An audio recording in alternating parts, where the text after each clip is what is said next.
Hola, soy Carmen Rosario. Vale. Ok. Ahora sí.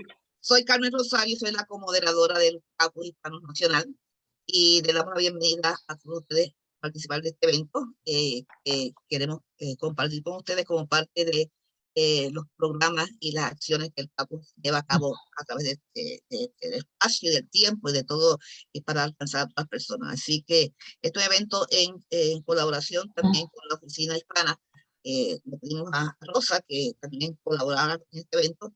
Así que voy a dejar a Rosa con ustedes y luego entonces Luis a presentar a nuestra a Agustina, que casi todos la conocemos, pero formalmente.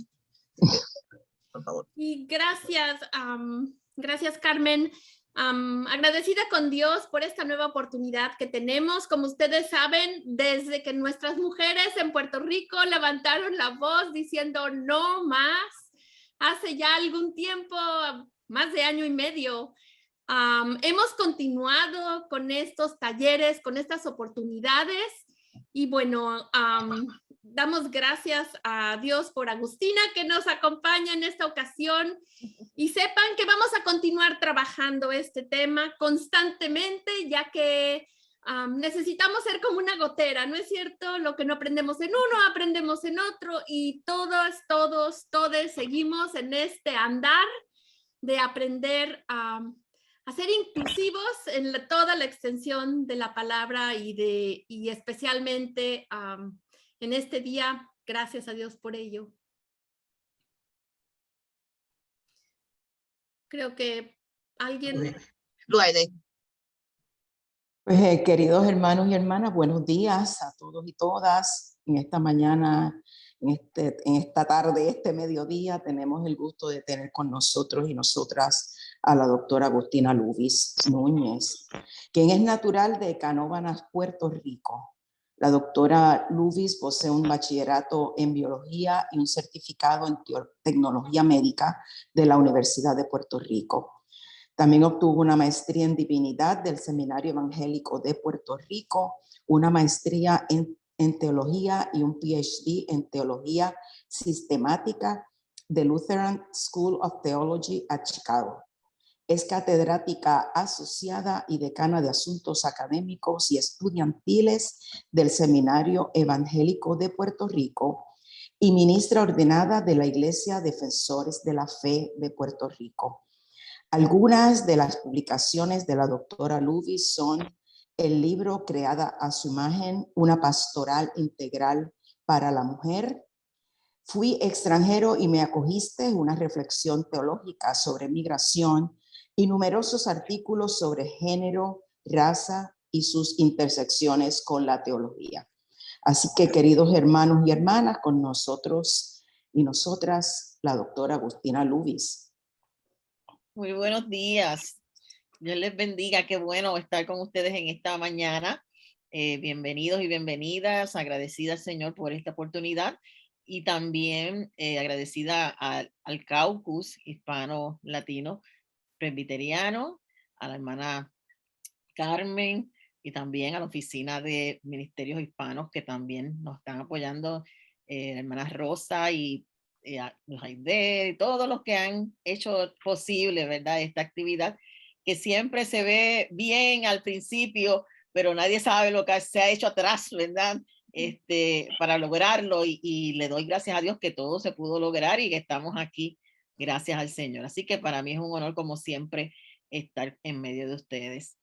Hoy vamos a estar hablando, ¿verdad?, de la respuesta desde la fe a la situación de la violencia de género. Vamos a estar trabajando no solamente en la cuestión bíblica, teológica de este asunto, sino también la cuestión práctica, ¿verdad? Cómo podemos intervenir de una manera que sea beneficiosa para la gente que sufre de este mal, de esta plaga que está costando la vida de mucha gente y la salud física, emocional, mental y también la salud espiritual, porque la violencia afecta a todas las áreas de nuestra vida. Así que vamos a estar trabajando con este PowerPoint que les voy a presentar. Vamos a estar haciendo muchas cositas aquí. Yo quiero saber si ustedes ven bien el PowerPoint ahí. Ok, se ve bien. Vamos a bajar esto un poquito. Cualquier cosa que no vean o no escuchen o algo que les esté afectando, me dejan saber para yo ajustar lo que pueda ajustar aquí en esta mañana. Se ve claro, ¿verdad? Ok, Sí. ok. Lo que quiero es sacar de aquí esto. Ok, ponerlo más chiquitito. Ok, ahora sí. Ahora lo veo bien yo. Pues como les decía, el título que hemos decidido ponerle a esta actividad, que esperamos que todos participen, todos y todas participen, es Respuesta desde la fe a la violencia de género. De alguna manera, ¿verdad? Estamos tratando de contestar desde la fe a una problemática, que es lo que se supone que nosotros hagamos siempre con lo que la realidad de la vida nos enfrenta, ¿verdad? La iglesia de los primeros siglos se enfrentó a muchas situaciones y respondieron desde su propia realidad. Pues nosotros nos ha tocado esta realidad y la iglesia está siempre para responder, y por eso el título de respuesta. Cuando nosotros vemos la realidad de la violencia que hay hacia las personas por razón de su género, ¿verdad? Por ser hombre, por ser mujer, por cualquier razón, que alguien, por el hecho de haber sido ese ser humano que es víctima de violencia, tenemos que preguntarnos de dónde surge esta violencia, ¿verdad? Esta violencia no nació ayer. Hoy día nosotros acá en Puerto Rico, yo no sé las estadísticas de ustedes en los lugares de origen, pero acá en Puerto Rico las estadísticas son alarmantes. La cantidad de mujeres que mueren en Puerto Rico, que son víctimas, la cantidad de personas, no solamente de mujeres, sino personas de otro género, como personas homosexuales, trans, lesbianas, etcétera, que mueren por odio a su género, por odio a quien es esa persona, de manos de alguien que no tolera a esa persona por alguna razón. Es alarmante porque estamos como si fuera en una guerra donde unos nos matamos a otros. Y entonces esto tiene su historia. En los orígenes, ¿verdad? Para que tengamos una idea desde dónde y hasta dónde hemos llegado, los libros sagrados de las diferentes religiones tienen unos mensajes que abonan a esta situación de violencia, especialmente a esas mujeres en su momento, ¿verdad? Por ejemplo, las leyes de Manu es un libro sagrado de la India que se escribe mucho tiempo antes de la era cristiana, y las leyes de Manu dicen que aunque la conducta del esposo sea censurable, eso está en las leyes sagradas de la India, aunque la conducta del esposo sea censurable, aunque esté con otros amores, lee, la mujer virtuosa debe reverenciarlo como a un dios. No veo los rostros de ustedes, pero eso lo dicen las leyes de Manu. También dice que durante la infancia una mujer debe depender de su padre, al casarse de su esposo, y si él muere, de sus hijos varones, y si no tiene hijos varones, de su soberano, porque nunca una mujer debe gobernarse a sí misma. La Constitución Nacional de Sumeria, estamos hablando de la civilización mesopotámica del siglo XX antes de Jesucristo, siglo XX antes de Jesucristo, tiene una oración que dice: la mujer que se niegue al deber conyugal debe ser tirada al río. Civilización mesopotámica. El código de Hammurabi, un código nacional de Babilonia, también del siglo XVIII antes de Jesucristo, que dicen, ¿verdad? Los que lo han leído mucho y los que lo han estudiado, que afirma que ese código se lo dio, lo consiguió el rey Hammurabi, porque por inspiración divina le llegó ese código, siglo XVIII antes de Cristo, y el código dice: la mujer debe venerar al hombre como un dios. Toda mañana por 9 veces consecutivas, ella debe arrodillarse ante su esposo y de brazos cruzados preguntarle: Señor, ¿qué desea usted que yo haga? O sea, códigos, historia. Pericles, Zaratustra, también un filósofo persa del siglo V antes de Cristo. Pericles, un ateniense, que se considera uno de los ciudadanos más brillantes de la civilización griega, decía que las mujeres, los esclavos y los extranjeros no son ciudadanos. Confucio, para que tengan una ideita nada más, ¿verdad? Confucio, un filósofo chino, también del siglo V antes de Cristo, decía, la mujer es lo más corrupto que existe y corruptible, corrupto y corruptible. O sea, que ella es corrupta y puede hacer corromper a otras personas también. Lo más corrupto y corruptible que hay en el mundo, decía Confucio. Estaba un poco confundido él, ¿verdad? Pero así se expresaba de la mujer. Y por ahí vamos a ver a Aristóteles, vamos a oír Aristóteles, también un filósofo importante, era el consejero de Alejandro Magno en el siglo IV antes de Cristo. Y decía Aristóteles que las mujeres nacen cuando Dios no puede hacer hombres. Por lo tanto, la mujer es un hombre inferior. No se quede muy lejos porque el apóstol San Pablo, ¿verdad?, que nosotros todos conocemos, en el año 67, ya después de Cristo, también dijo algo de las mujeres que nos ha traído problemas hasta el día de hoy. Las mujeres se queden calladas en las iglesias, no es permitido hablar, si ellas quieren ser instruidas, que pregunten en la casa a sus esposos, etc. El Corán, que es el libro sagrado del Islam, también dice que las mujeres son superiores porque Alá, Dios, les otorgó esa supremacía. Los hombres son superiores porque Alá les otorgó la supremacía. Dios, por lo tanto, si Dios le otorgó esa supremacía, ¿quién es capaz de negársela, verdad? Santo Tomás de Aquino, uno de los teólogos cristianos más grandes de la humanidad del siglo XIII, también decía que para el orden de la familia, unos van a tener que ser gobernados por otros más sabios. Por eso es que la mujer, que es más flaca en cuanto al vigor del alma y fuerza corporal, tiene que estar sujeta por naturaleza, porque es en el hombre donde la razón predomina.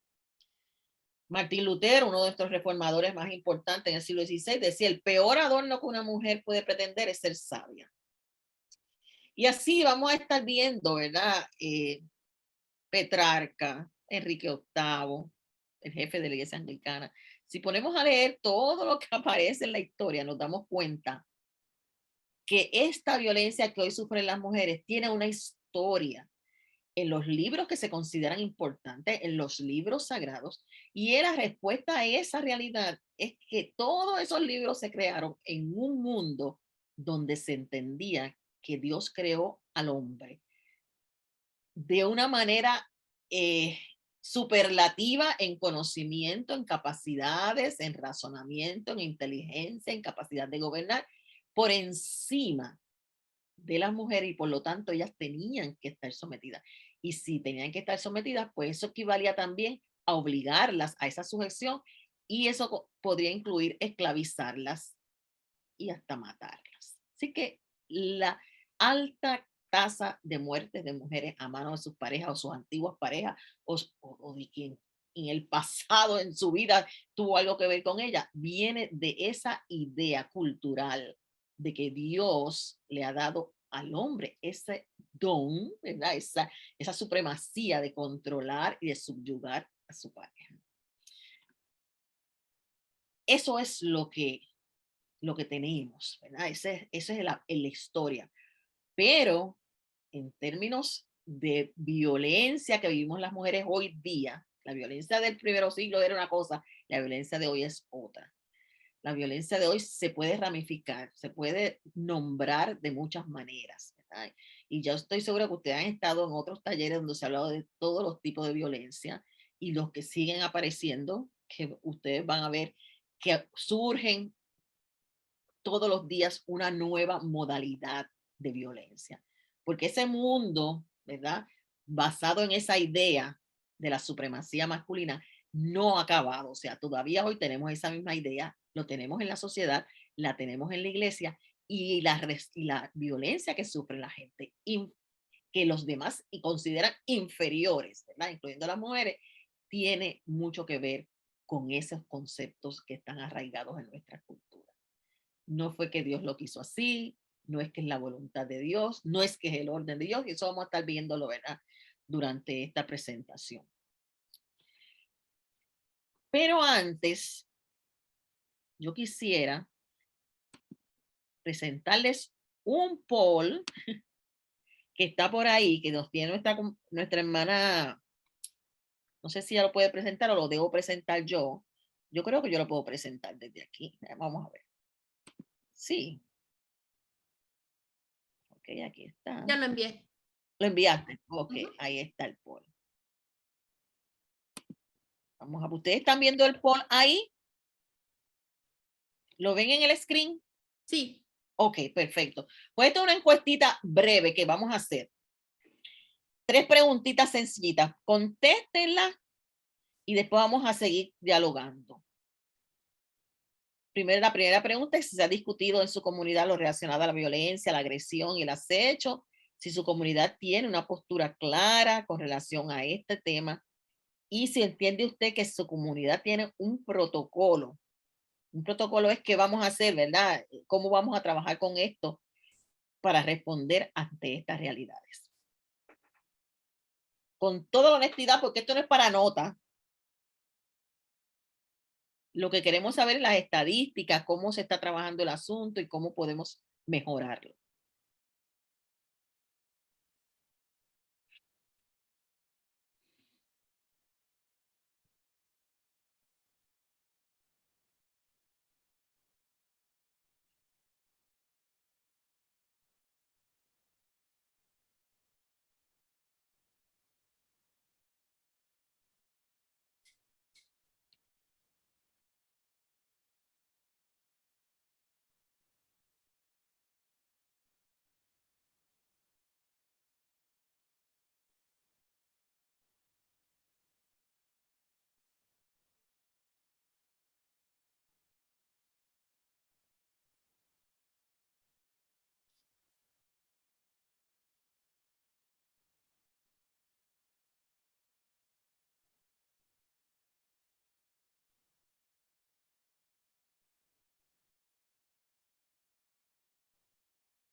Solamente nos quedan 5 personas por participar.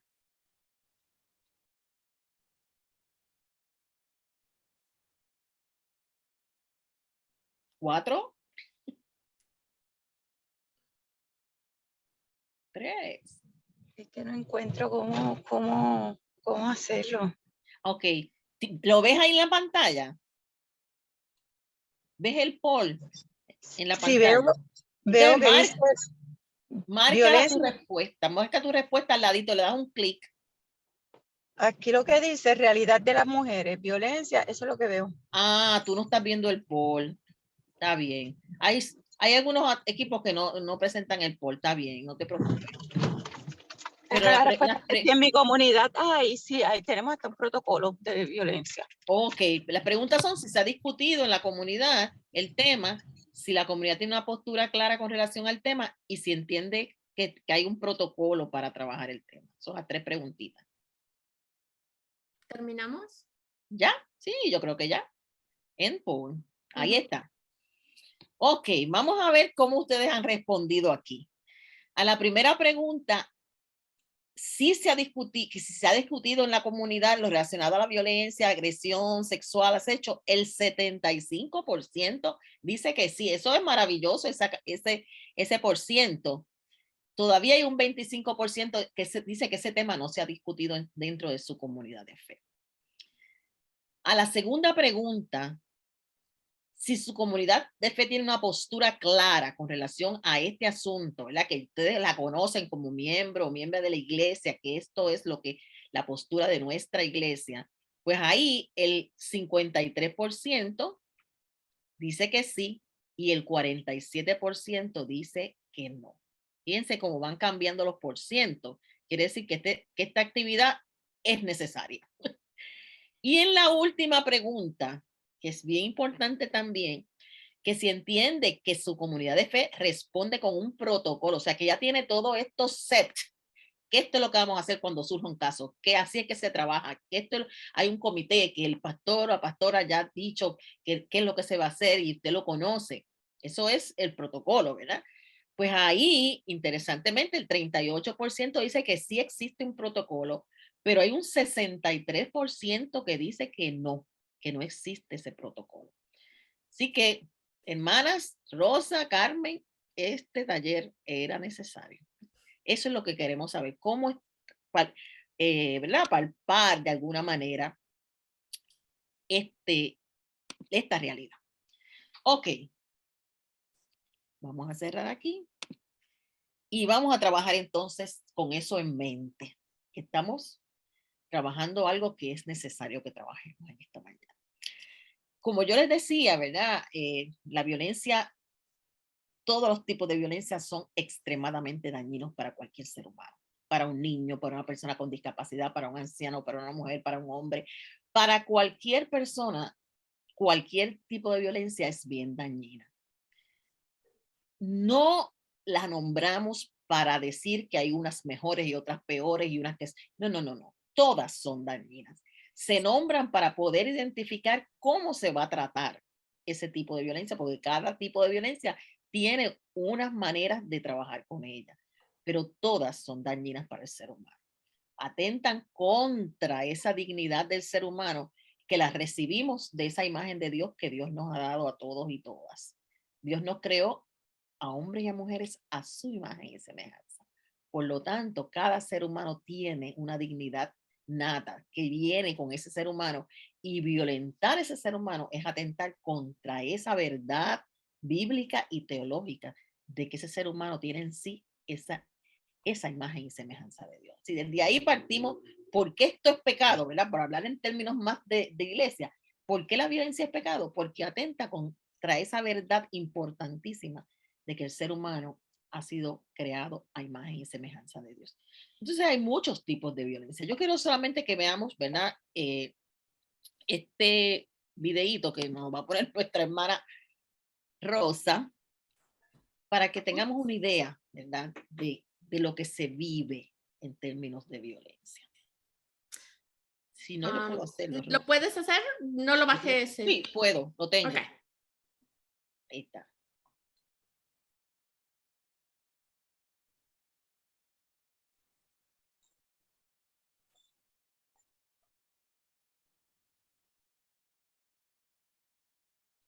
Se llama La Puerta. ¿Dónde está la comida? No llega aquí, no hay nada aquí. Siempre estás vaga, durmiendo, cansada. Estás hablando con el chillo tuyo, ¿eh? Él te va a sacar de aquí, tú eres mi mujer, tú eres mía. Tú vas a hacer lo que yo digo, ¿ah? Diciéndole lo mal que yo te trato, ¿ah? Aquí el que manda soy yo. Se hace lo que yo digo. Y cuando yo digo, a la hora que yo diga, ¿quién de los chavos aquí? Tú haces lo que yo diga, tú no vas para casa de tu madre, vas a estudiar, te quedas aquí, a buscar tu macho, irte a la universidad. No me gusta hablo porque no me miras, porque sabes que es verdad. Tu lugar es aquí en mi casa, la casa que te tengo yo. Aquí tú te vas a quedar. ¿Para qué tú vas a ir a estudiar? ¿A enamorarte? A estudiar. Te vas a quedar aquí encerrado. Yo voy a salir a darme las frías hoy. Y más vale que estés aquí cuando yo regrese y no estés en la casa de la madre estudiándole las quejas. ¿Usted cree que la gente no me lo dice, que te pasas hablando mal de mí? Ya estás llorando, ¿ah? Tu lugar es aquí en mi casa, la casa que te tengo yo. Aquí tú te vas a quedar. ¿Para qué tú vas a ir a estudiar aquí?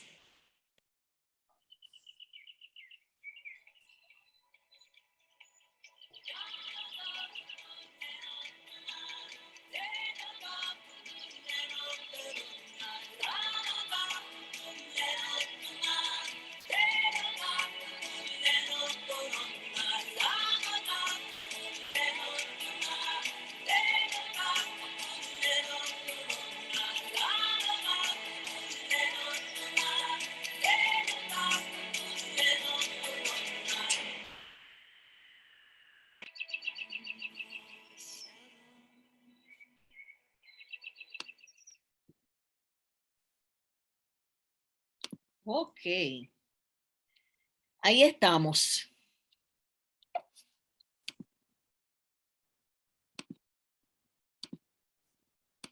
Esa es la realidad de muchas mujeres. Pero la buena noticia, el evangelio en esta mañana es que hay una puerta, hay puertas para salir. Y de eso es que se trata este espacio. Comenzando con una lectura bíblica, que ustedes saben que en la Biblia, ¿verdad? Quienes escribieron los textos fueron hombres inspirados por el Espíritu Santo, ¿verdad? Escribieron sus realidades, sus vivencias, reflexionaron sobre esos encuentros con Dios, etcétera. Y los plasmaron y nosotros recibimos, ¿verdad? Primero lo pasaron esa información oralmente y después escrita. Pero en ese mundo que les dije, donde los hombres tenían la supremacía, las mujeres no podían escribir sus encuentros con Dios, ni podían narrarlos, porque no era permitido que una mujer ni siquiera se expresara en público, mucho menos escribir. Así que lo que tenemos es lo que los hombres captaron de las realidades de las mujeres. Y cuando yo leo este salmo, el Salmo 55, que yo le he llamado el grito de una mujer violentada, la gente siempre me pregunta, pero si las mujeres no podían escribir, ¿cómo es que ese salmo puede ser del grito de una mujer violentada? Pues fíjese que aunque las mujeres no pudieran escribir, las mujeres sí podían contar lo que habían vivido. Y quizás, esto es algo totalmente, ¿verdad? Es una idea mía. Quizás alguien decidió escribir en este salmo, esta queja, porque hay muchos salmos que son quejas del individuo. Mira, Señor, los enemigos, mira, Señor, lo que me pasa, mira, Señor, cómo me acechan. Pero esta queja tiene unos elementos que no los tienen los demás salmos. Y yo digo siempre, esto tiene que haberlo escrito una mujer violentada. Miren cómo dice el Salmo 55. Dios mío, no me des la espalda. Presta oído a mi oración. Atiéndeme, respóndeme. Estoy angustiado y no encuentro paz. Me asusta oír los gritos de los que me oprimen. No solo se enojan conmigo, para colmo me persiguen. Siento que el corazón se me sale del pecho. El miedo a la muerte me domina. Estoy temblando de susto. Realmente estoy espantado.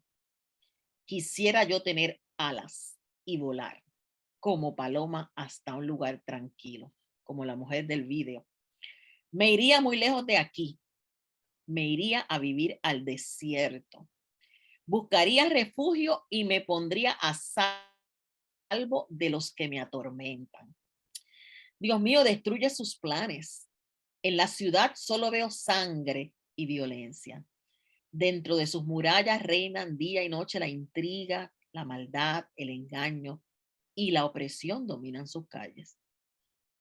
Porque no me afrentó un enemigo, lo cual yo lo hubiera soportado. Ni se alzó contra mí el que me aborrecía, porque me hubiera ocultado de él. Sino tú, hombre, al parecer íntimo mío, mi guía, mi familiar, que juntos comunicábamos dulcemente los secretos y andábamos en amistad en la casa de Dios.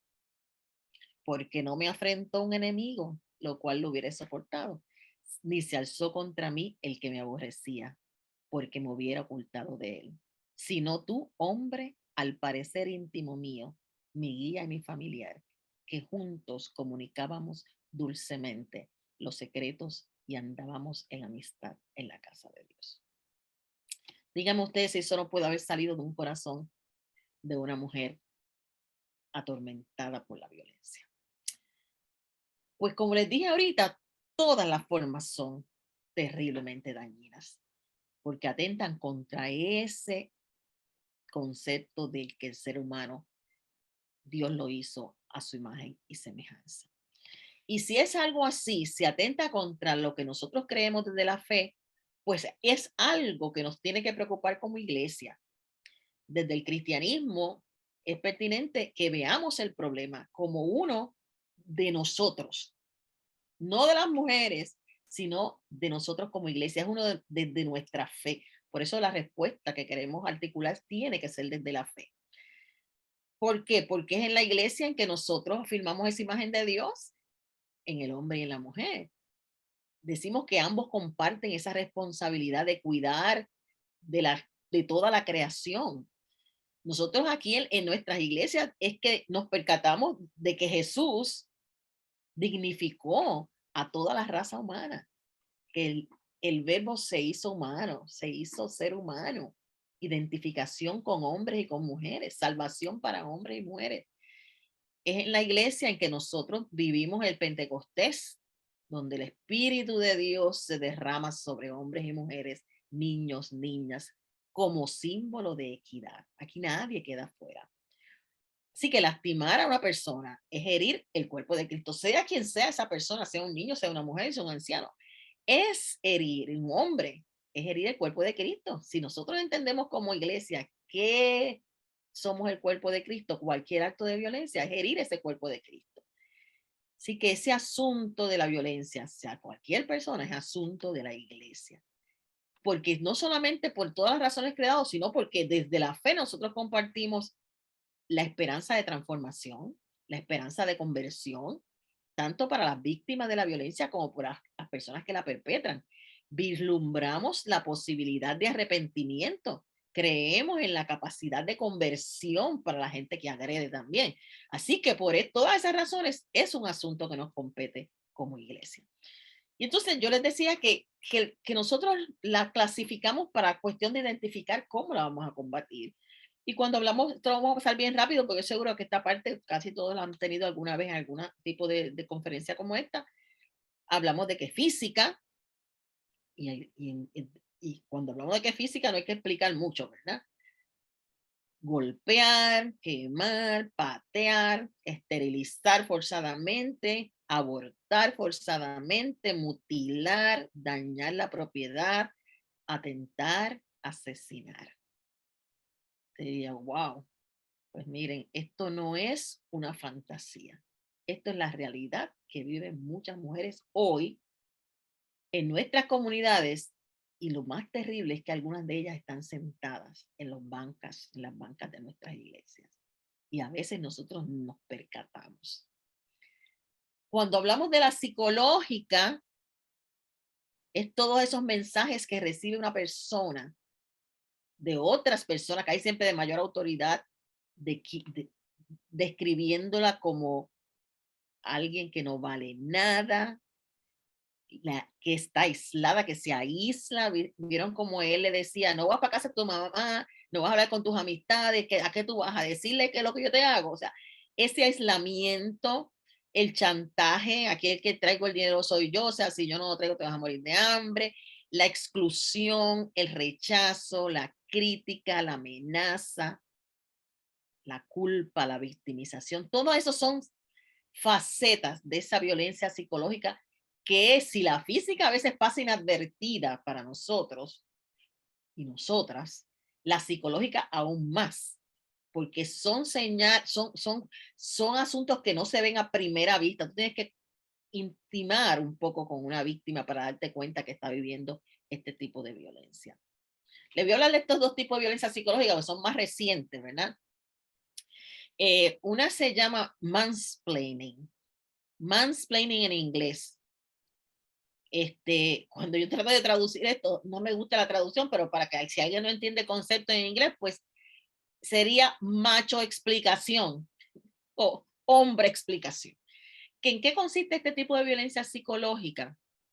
Consiste en que usted está en una reunión, ya sea del trabajo, del presbiterio, de cualquier tipo de reunión, de la junta, y usted explica algo, toma la palabra para explicar algo, y se levanta entonces un hombre, usted es una mujer que explica algo, que casi siempre tiene mayor conocimiento del asunto de que está explicando, pero entonces se levanta un hombre, varón, y viene y explica lo mismo que usted explicó. Y entonces que la gente entiende cuando él la explica. Mientras usted lo explicó, no lo entendió. Entonces, la gente entiende cuando le explica, pero la gente entiende cuando le explica, no porque lo explicó mejor, sino porque la figura masculina, ¿verdad? Con esa idea de que el patriarcado, de que el hombre es el que tiene la razón, siempre decimos, pues él lo va a explicar mejor. Entonces, silencia, margina a esa mujer que hizo esa sugerencia o esa explicación, y la única que se da cuenta de que eso fue lo que ella explicó es ella, porque los demás están tan enfocados en que él es el que tiene la autoridad y es el que puede hablar, que minimizan, reducen lo que ella dijo Y eso es lo que se llama mansplaining. Cuando una mujer dice una cosa y el hombre dice, pues déjeme explicar. Y entonces dice exactamente lo mismo. Eso es un tipo de violencia psicológica también. Bastante reciente se ha identificado, ¿verdad? Pero se las dejo ver porque yo creo que en todas las esferas de nuestra vida nos hemos encontrado con este tipo de violencia. Hay otro tipo de violencia bastante también reciente que se llama gaslighting. Esa no puedo traducirla al español de ninguna manera. Gaslighting. Gaslighting es hacer que una persona cuestione su realidad, sea hombre o mujer. Que cuestione su memoria. Que cuestione todo lo que ella dice o hace al punto de creer que esa persona que se está volviendo loca o que le está dando una enfermedad, que está perdiendo la capacidad de recordar. Y nada de eso está ocurriendo. Está ocurriendo un tipo de violencia psicológica que se llama así gaslighting. ¿A qué se parece este tipo de violencia? Pues miren, ay, ¿por qué tú haces un big deal de esto? Una gran cosa. Tú siempre estás haciendo un espectáculo de algo. No fue para tanto lo que yo te dije.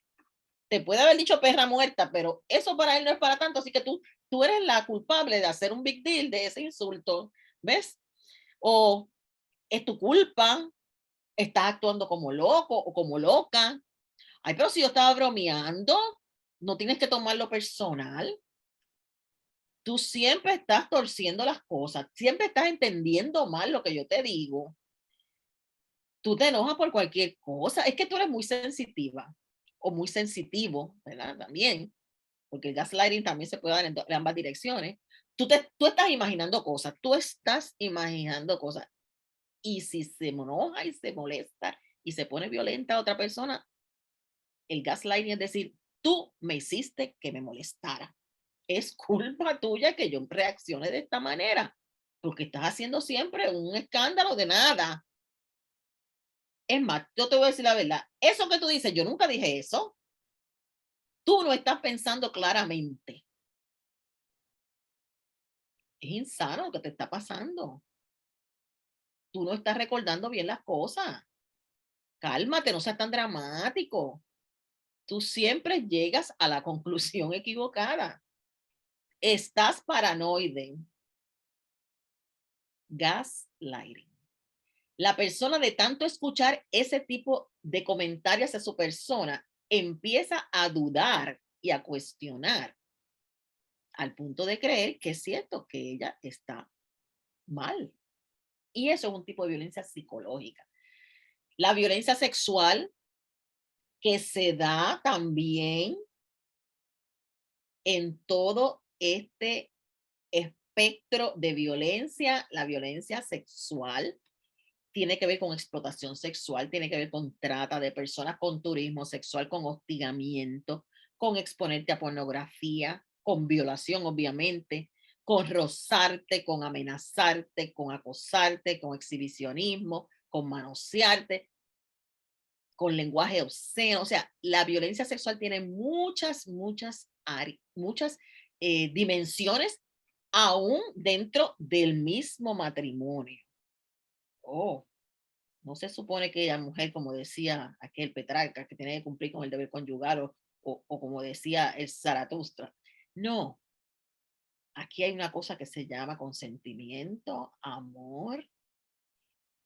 No hay ninguna razón para la violencia sexual aún dentro del matrimonio y está tipificada como delito dentro del matrimonio. ¿Okay? Hubo un tiempo que cuando se hablaba de violación se decía relación carnal con alguien que no es tu propiedad, o sea, tu mujer, en otras palabras. Así decía, así de patriarcal era la ley. Pero hoy día se conoce que dentro del matrimonio también puede haber actos de violencia sexual.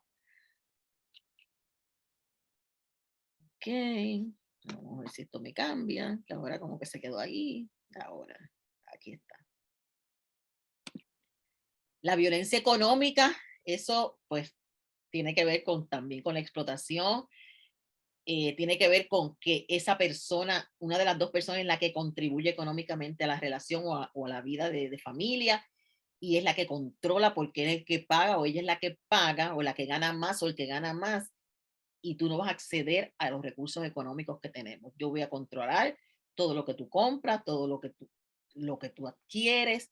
O sea, ese tipo de control y la violencia económica tiene que ver mucho con la dependencia también, con el dominio, con la sumisión, con la trata, ¿verdad? El comercio de personas ya a niveles más altos, ¿verdad? Pero la violencia económica a nivel de hogar tiene que ver mucho con ese control de todo lo que se hace en la casa, que esa mujer no tiene decisión ninguna ni siquiera de lo que va a comprar lo que va a cocinar, o sea, hasta ese nivel. Así que también la violencia económica es una de ellas. La violencia política, que eso a niveles más macro, ¿verdad?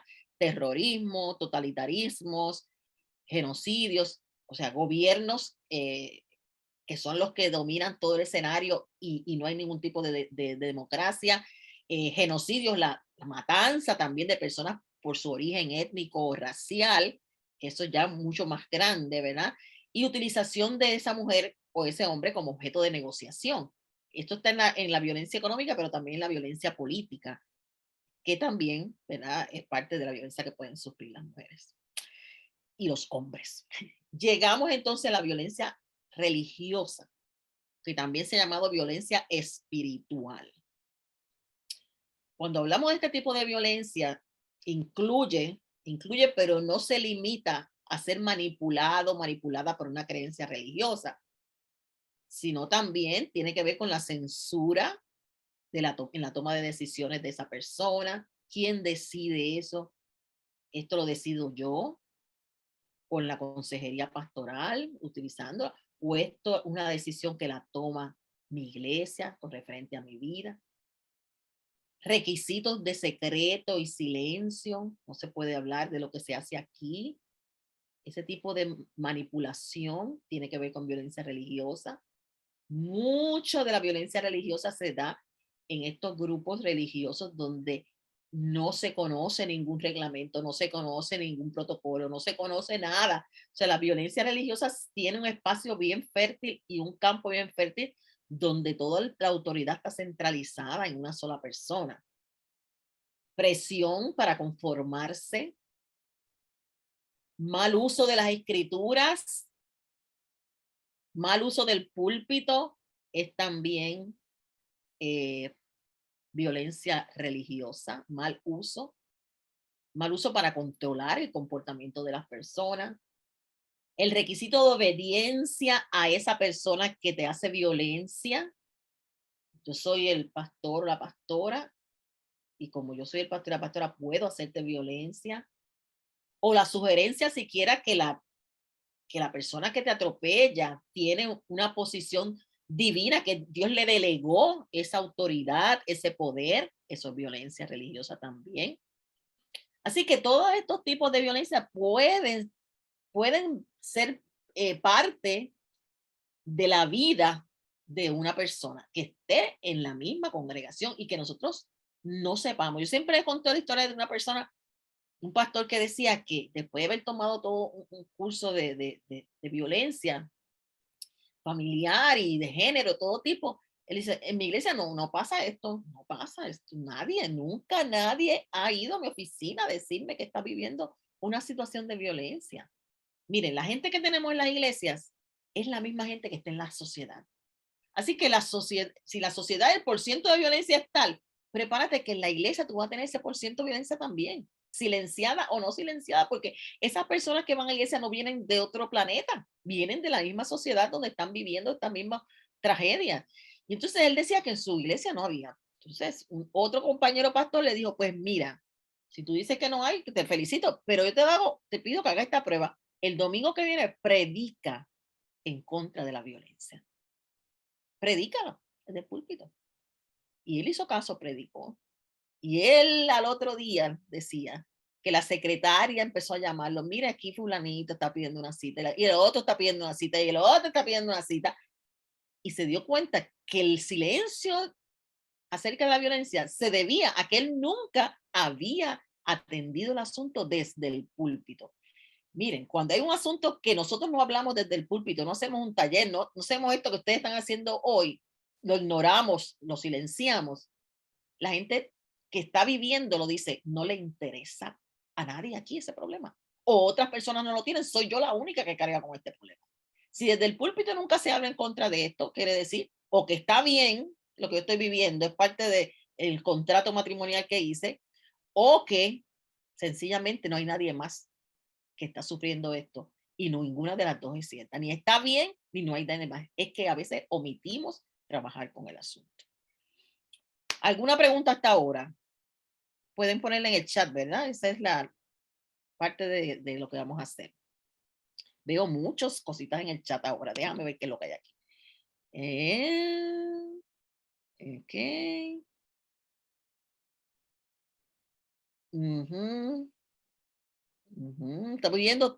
Estoy viendo cómo están reaccionando algunos hermanos. Hay congregaciones, dice Magdalena, donde los pastores cometen violencia al desalentar la participación en eventos como este. Exactamente, sí. Eso es así, eso es así. Cuando uno no quiere que no participen las personas en un tipo, que no se enteren de esta realidad, que no tomen acción, eso es violentar también, ¿sí? De acuerdo, dice William, que este salmo es evidente de una persona abusada. Muy bien, gaslighting, también una proyección del abusador, ¿sí? Violencia religiosa también se da en nuestra pecusa, en todas las iglesias se da, hermana, en todos. Dice José Manuel que hay dos hallazgos principales de una investigación que se hace en la iglesia presbiteriana. Primero, discriminación de género todavía está presente, y segundo, casi la mitad de los miembros no están particularmente conscientes de ello.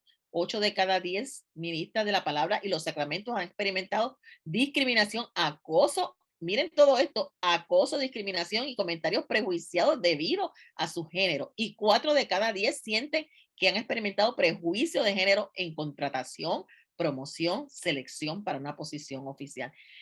Estamos en buen camino. Estamos en buen camino porque estamos atendiendo el asunto aquí. O sea, quiere decir que la realidad es esta. Y no es que en la iglesia presbiteriana nada más. Ustedes son bendecidos de que tienen estas iniciativas. Hay iglesias que tienen esta realidad y no quieren tratarla. No es que no es que no vaya, es que ni siquiera quieren que se haga un foro como este, como bien dijeron algunos de ustedes. Violencia religiosa, manipulación de las escrituras, definitivamente. Y este estudio, dice José Manuel, fue publicado en el 2016 y estamos en el 2022. O sea que esto puede ser diferente ahora y puede ser mayor. Puede ser mayor. Gaslighting puede ser abuso o acoso por tergiversación o distorsión. Exacto. Así que, miren, la realidad es que todos somos víctimas de ser, nosotros los líderes somos víctimas de ser víctimas o de ser agresores también, porque somos humanos. Por eso es importante que trabajemos estos temas. Muy bien. Pues vamos entonces a dividirlos ahora en grupitos para que ustedes me trabajen esta aseveración que hay aquí. ¿Y cómo ustedes entienden esta aseveración? La aseveración es: nadie debe tener que decidir entre su seguridad y su fe. Nadie debe tener que decidir entre su seguridad y su fe. Los vamos a dividir en grupitos dependiendo de cuántos estén aquí, ¿verdad? De cuántos sean. Y entonces lo que queremos es que discutan y que alguien que ustedes ahí democráticamente elijan para que sea su representante ante el foro, nos diga, nos recoja, ¿verdad?, cuáles son las opiniones del grupo con relación a esta aseveración de que nadie debe tener que decidir entre su seguridad y su fe.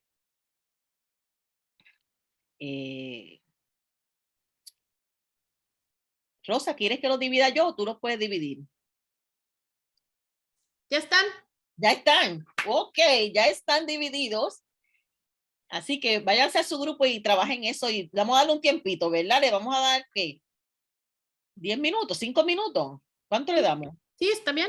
Está bien, ok. Pues tú cuando llegue el tiempo, cierra los grupos. Ok. Correcto. Estamos Por bien. favor, únanse a sus grupos. Sí, no hay problema. Ya estamos aquí, Agustina. Sí, Estamos todos aquí ya. Ah, ok. Sí, ya. estamos todos acá. Ya Gracias, estamos. Betty. Muchas Por favor, gracias. vamos a cerrar nuestros micrófonos para poder continuar y no viciar el sonido. Gracias. Muy bien. Pues nada, vamos a ver grupo 1. ¿Estaban por número o cómo era? ¿Cuál de los grupos tiene ya su informe listo? Usted abra su micrófono y empiece a hablar. Pues el 5, Ajá, profesora. ajá, Bueno, gusto en saludarte. Pues igual. nosotros el grupo 5 nos acercamos, ¿verdad? Que esto primero, ¿verdad? Voy a empezar por el final. Hacían una pregunta, ¿cómo vemos a Dios? ¿De qué manera lo podemos decodificar? Decía, ¿verdad? Al Dios hombre y lo que implica ver a Dios desde el hombre y no como una mujer. Y es mucho más de lo que nuestro entendimiento puede asimilar, y esto va a cruzar todos los sistemas. Entonces ahí se integra este comentario que, por ejemplo, miremos ese pasaje de la mujer virtuosa. ¿Cuál es el imaginario que opera en cada uno de nosotros? ¿Cómo de alguna forma tenemos unas murallas que son invisibles, pero que operan a base de prejuicios, de paradigmas, de estereotipos, y que esa fuerza está desde el interior de nosotras como mujeres, que va a ocupar nuestra forma de pensar, de sentir y de actuar, al punto que vamos a ver dentro de toda esa hermenéutica y pensamientos que nos transmiten de diferentes formas, cómo yo puedo violentar la fe para hablar de algo que yo estoy viviendo cuando en realidad me siento o me han hecho sentir culpable de esa interpretación de muchos pasajes bíblicos que ponen sobre nosotras un peso sumamente fuerte. Okay. Así que más o menos por esa línea nos fuimos. Ok, muy bien. Otro grupo, vamos a ver. ¿Qué conversaron? Nadie debe tener que decidir entre su seguridad y su fe. El grupo 2, Ajá. el grupo 2, estuvimos hablando más bien de que no debe, nadie tiene que decidir en cuanto a eso, pero que sí, porque hemos sido acondicionadas, porque dicen, la Biblia dice esto, Pablo dice esto dice esto. Muchas veces la mujer o el hombre se siente que tiene que aguantar. O por el qué dirán, si yo hago esto ahora y decido hacer esto, ¿y qué va a decir la gente? Porque se supone que tú eres una persona cristiana. Entonces, se habló también, Natalia habló también de oír a las partes, ¿no? En un conflicto. Yo soy de las que pienso que si a mí alguien viene y me dice a una mujer que ha sido abusada, para mí no hay lugar el buscar entendimiento. Para mí yo creo que es definitivamente tenemos que estar abiertos a escuchar esas personas y apoyarlas en ese sentido. Creo que eso fue lo que dijimos en términos generales del grupo. No sé si Muy bien. Poner a una persona en esa posición, ¿verdad? Es también violentarla. Poner en esa posición que decides entre tu fe o estás segura o eres cristiana. No, tienes que quedarte en esa posición de violencia porque tú eres cristiana, ¿verdad? Nadie debe ser puesta en esa situación. Muy bien, muy bien. Vamos a seguir. Yo estuve en el grupo 4, soy Yolanda, y básicamente sí, se tomó esa posición última que se ha estado hablando, y fue mencionado el evento de algunos en que cuando está en posiciones, bien sea de dirección ministerial o comisionado, muchas personas quieren se ven en la obligación muchas veces de tener de retener o asumir esa violencia porque temen por perder el empleo, se ven amenazados económicamente. Hubo quien mencionó también en el término de la fe que su compromiso y lealtad es con el Señor. Pero sin embargo, en el medio en que se desenvuelven muchas veces por posiciones de autoridad, quieren mermar esa relación con Dios y quieren que sea específicamente bajo la obediencia con los que están en liderato. Y finalmente estaba nuestra hermana Betty que se quedó hablando, donde dijo que había observado o había estudiado en diferentes denominaciones religiosas el asunto de la seguridad y la decisión de fe pero amenazada por violencia y que ha podido experimentar. Se ven muchas de las diferentes relaciones, pero incluso nuestra denominación presbiteriana ha tenido la experiencia de haberse enfrentado a ella. Y en eso era que estaba abundando cuando nos reunimos nuevamente. No sé si la hermana quiere traer específicamente el tema, pero básicamente, concretamente, eso fue lo que discutimos. Muy bien, muy bien. Muchas gracias, Yolanda. El otro grupo. Me faltan dos, ¿verdad? El 1 y el 3 nos estarían faltando. Ok, vamos para el 6. Ok. En el grupo 6 tuvimos un testimonio triste pero alegre, ¿verdad? Entre el aspecto de ser de la comunidad lésbica y estar en la iglesia tradicional, en la cual su experiencia pues eran dos estatuas invisibles en una congregación. Y eso pues tuvo que decidir, ¿verdad? Por salir de esa iglesia para buscar en un área de puertas abiertas, sin paredes, una iglesia que pudiera orar, adorar, cantar y poder ser parte de esa congregación o de esa liturgia. También discutimos sobre que nadie debe decidir entre seguridad y fe, porque debemos tener la fe de ir a un sitio que nos sintamos seguros, tal como nuestros hogares, como nuestras iglesias, como nuestra comunidad.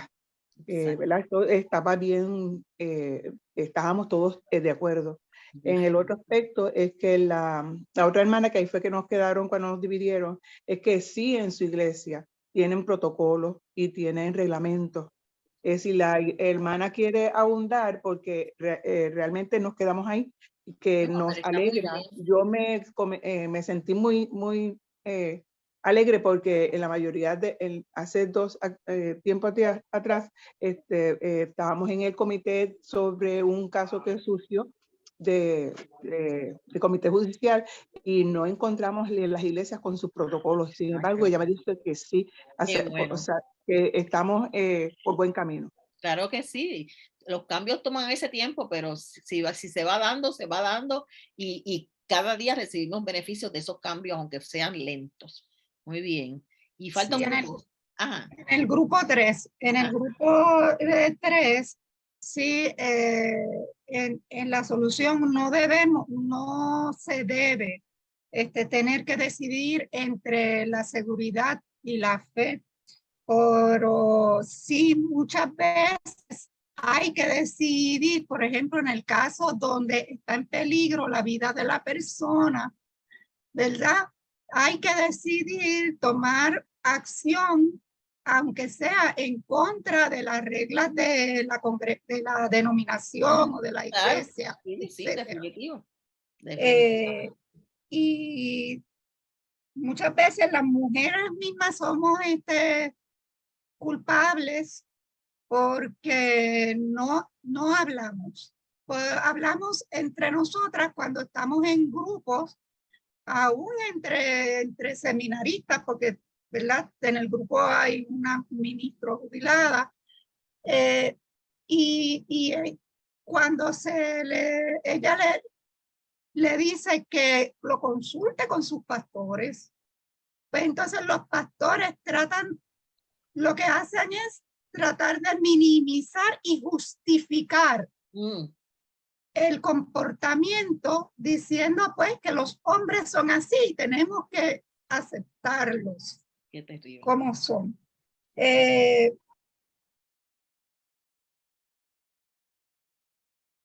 Y que tenemos que buscar alternativas para apoyar a las personas que tienen problemas de violencia sin que su confidencialidad, ¿verdad? Pues se rompa y ¿sí? se comprometa. Muy bien. Básicamente. Muy bien, muy bien. ¿Alguien más que no haya reportado algún grupo? ¿Todos ya? Ok. Pues muy bien, gracias. Exactamente lo que esperaba yo escuchar. Exactamente. Nadie tiene que estar puesto en esa situación. Nadie debe estar en esa decisión de escoger entre su seguridad física, mental, emocional y su fe, porque eso no puede estar en conflicto. La fe nuestra también aboga por la seguridad de las personas, por la vida, por la felicidad de las personas. Así que definitivamente, como bien han dicho ustedes, ¿verdad? Nadie debería estar puesto en esa situación, pero a veces ponemos a las personas en esa triste situación con nuestras ideas, ¿verdad? Muy bien, pues entonces, cuando hablábamos ahorita de la violencia religiosa, ¿verdad? Y el abuso religioso, decíamos que tiene que ver mucho con nuestras interpretaciones bíblicas, porque a veces dentro de las interpretaciones bíblicas no le hemos dado importancia a esa violencia o muchas veces la hemos hasta legitimado, como bien decía la hermana ahora al final, que a veces le han dicho, no, es que eso, quédate así tranquilita porque es que los hombres son así o las mujeres son así, tienes que tolerar esa violencia, ¿verdad? Así que a veces con nuestra lectura bíblica, con nuestra mala interpretación, hemos legitimado y fomentado esa violencia. Así que hay que también irnos allá al texto bíblico, ¿verdad? ¿Por qué es que hemos utilizado la Biblia para subordinar y para agredir a la mujer o a cualquier otra persona?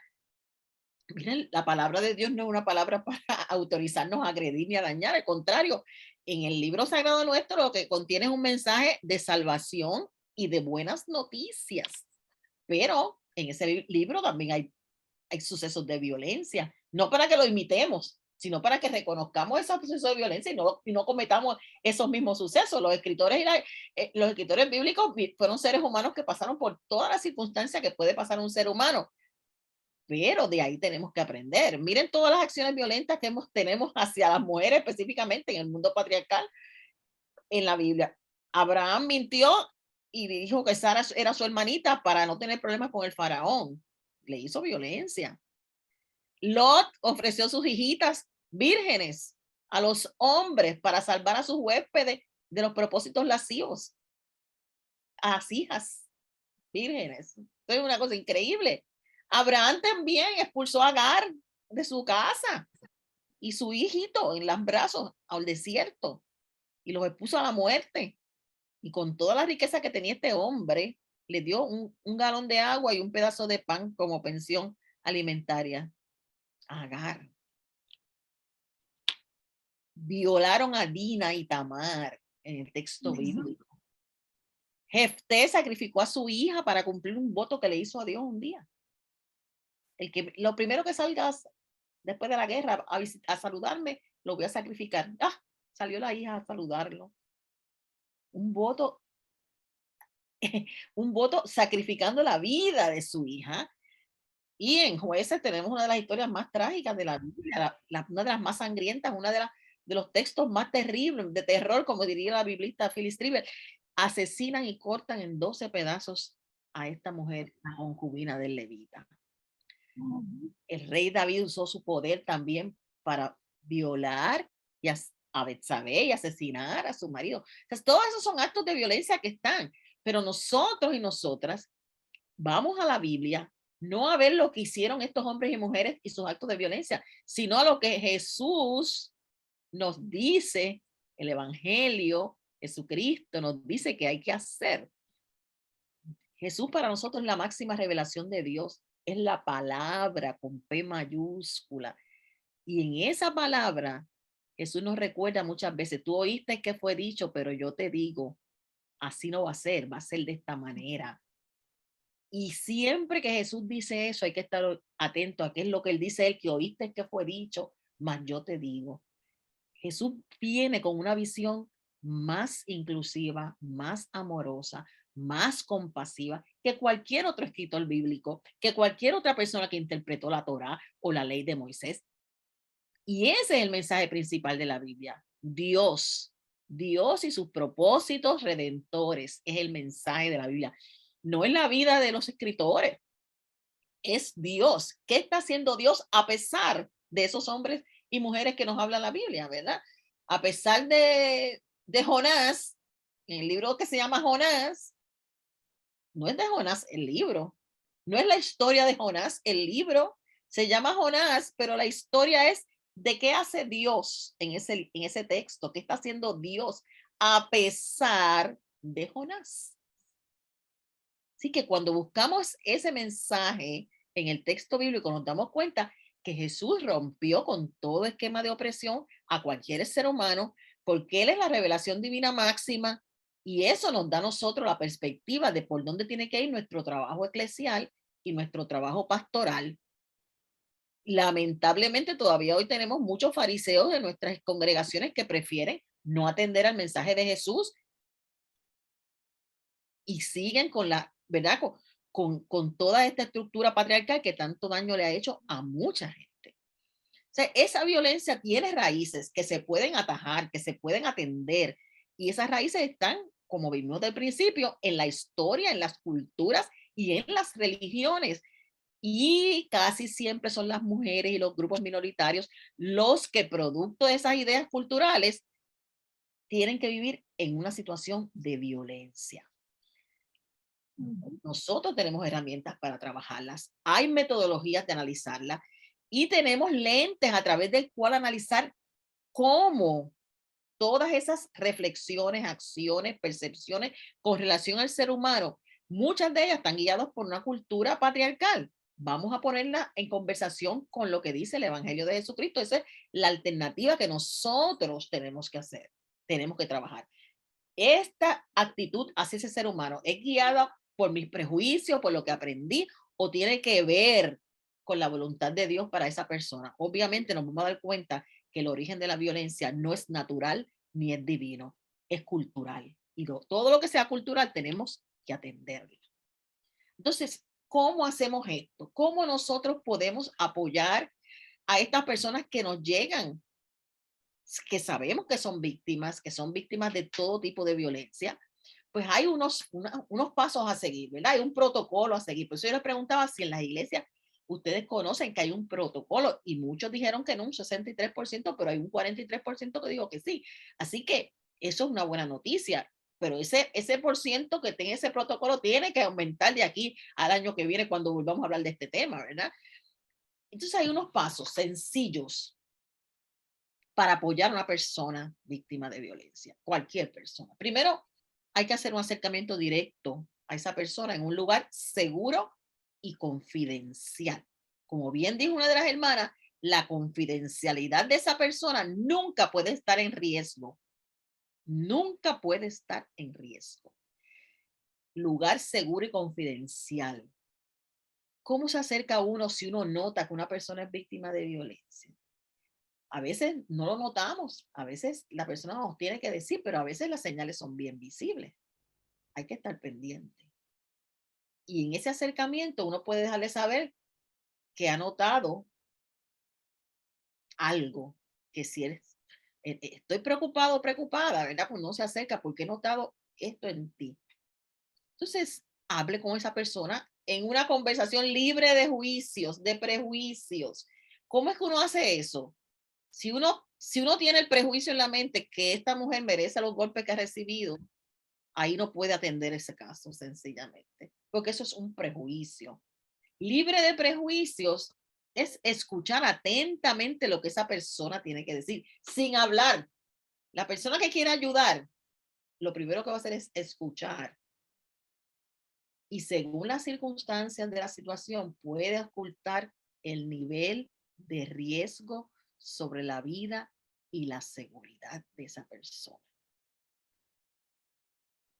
Ocultar el nivel de riesgo y de seguridad, de daño y peligro. Eso es bien, bien importante. ¿Cómo se hace eso? ¿Cómo exploras el daño y nivel de peligrosidad que vive esa persona? Primero, uno identifica ese nivel de peligrosidad. ¿Te ha golpeado? ¿Te ha gritado? ¿Te ha empujado? ¿Ha hecho cualquier otro acto de violencia? Eso es identificar el nivel de peligrosidad. Esa persona que te agredió está armada, tiene un arma de fuego. Esa persona te ha amenazado de muerte. Son los acercamientos, ¿verdad? Para uno saber cuál es el nivel de peligrosidad de lo que estamos hablando. Segundo, hay que identificar las necesidades y el nivel de seguridad que tiene esa persona. ¿Qué necesitas ante esta situación? Usted no va a decirle lo que usted va a hacer, ni yo voy a hacer esto, voy a sacarte de aquí, voy a ponerte allá. No, no, no, no. ¿Qué tú crees que tú necesitas? La persona tiene que decirnos. Porque la apreciación nuestra es una y quien está viviendo la situación es la persona. ¿Qué necesitas? ¿Qué deseas hacer respecto a este momento? ¿Te sientes segura en tu hogar? Son preguntas para auscultar el nivel de seguridad. ¿Tienes miedo sobre las reacciones de tu pareja? Entonces, con eso ya uno está en un nivel de poder ofrecer ayuda con esas contestaciones, identificar la peligrosidad, identificar el nivel de seguridad que vive esa persona o de inseguridad, ¿verdad? Y entonces estamos en la posición de ofrecer ayuda. Y la primera pregunta es, ¿tienes alguien que te pueda apoyar entre tu familia, entre gente más cercana que tú te sientas con más? Porque ahí siempre uno tiene familiares, ¿verdad? ¿Tienes alguien que te pueda apoyar, alguien de apoyo? ¿Conoces tú las opciones que tienes ante las situaciones de violencia que estás viviendo? ¿Conoces qué opciones tú tienes? Si no las conoces, ahí es que nosotros podemos ayudar. Pero para poder ayudar tenemos que conocer las opciones de ayuda que existen. Así que hay un trabajito previo que tenemos que hacer como líderes de fe, como líderes pastorales, como líderes laicales.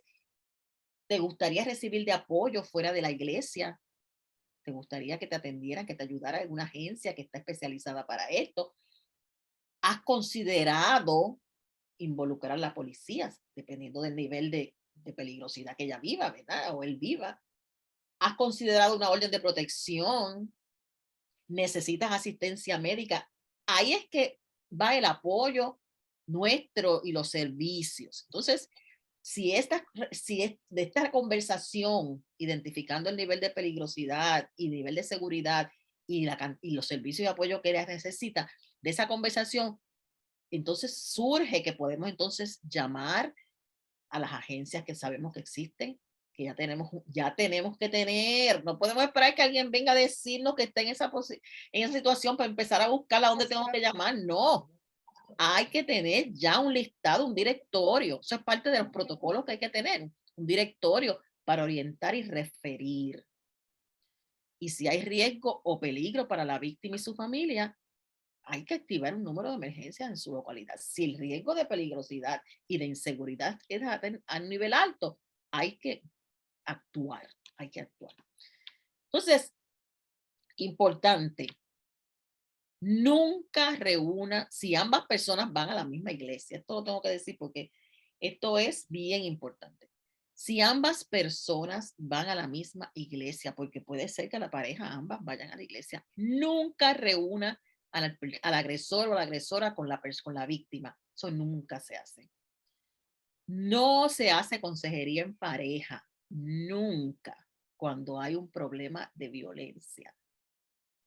Se hace consejería por separado.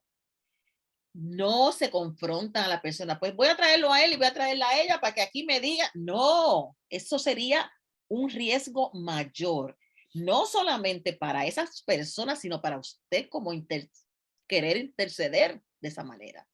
Usted no sabe cuán peligroso puede ser eso para una persona que quiere ayudar.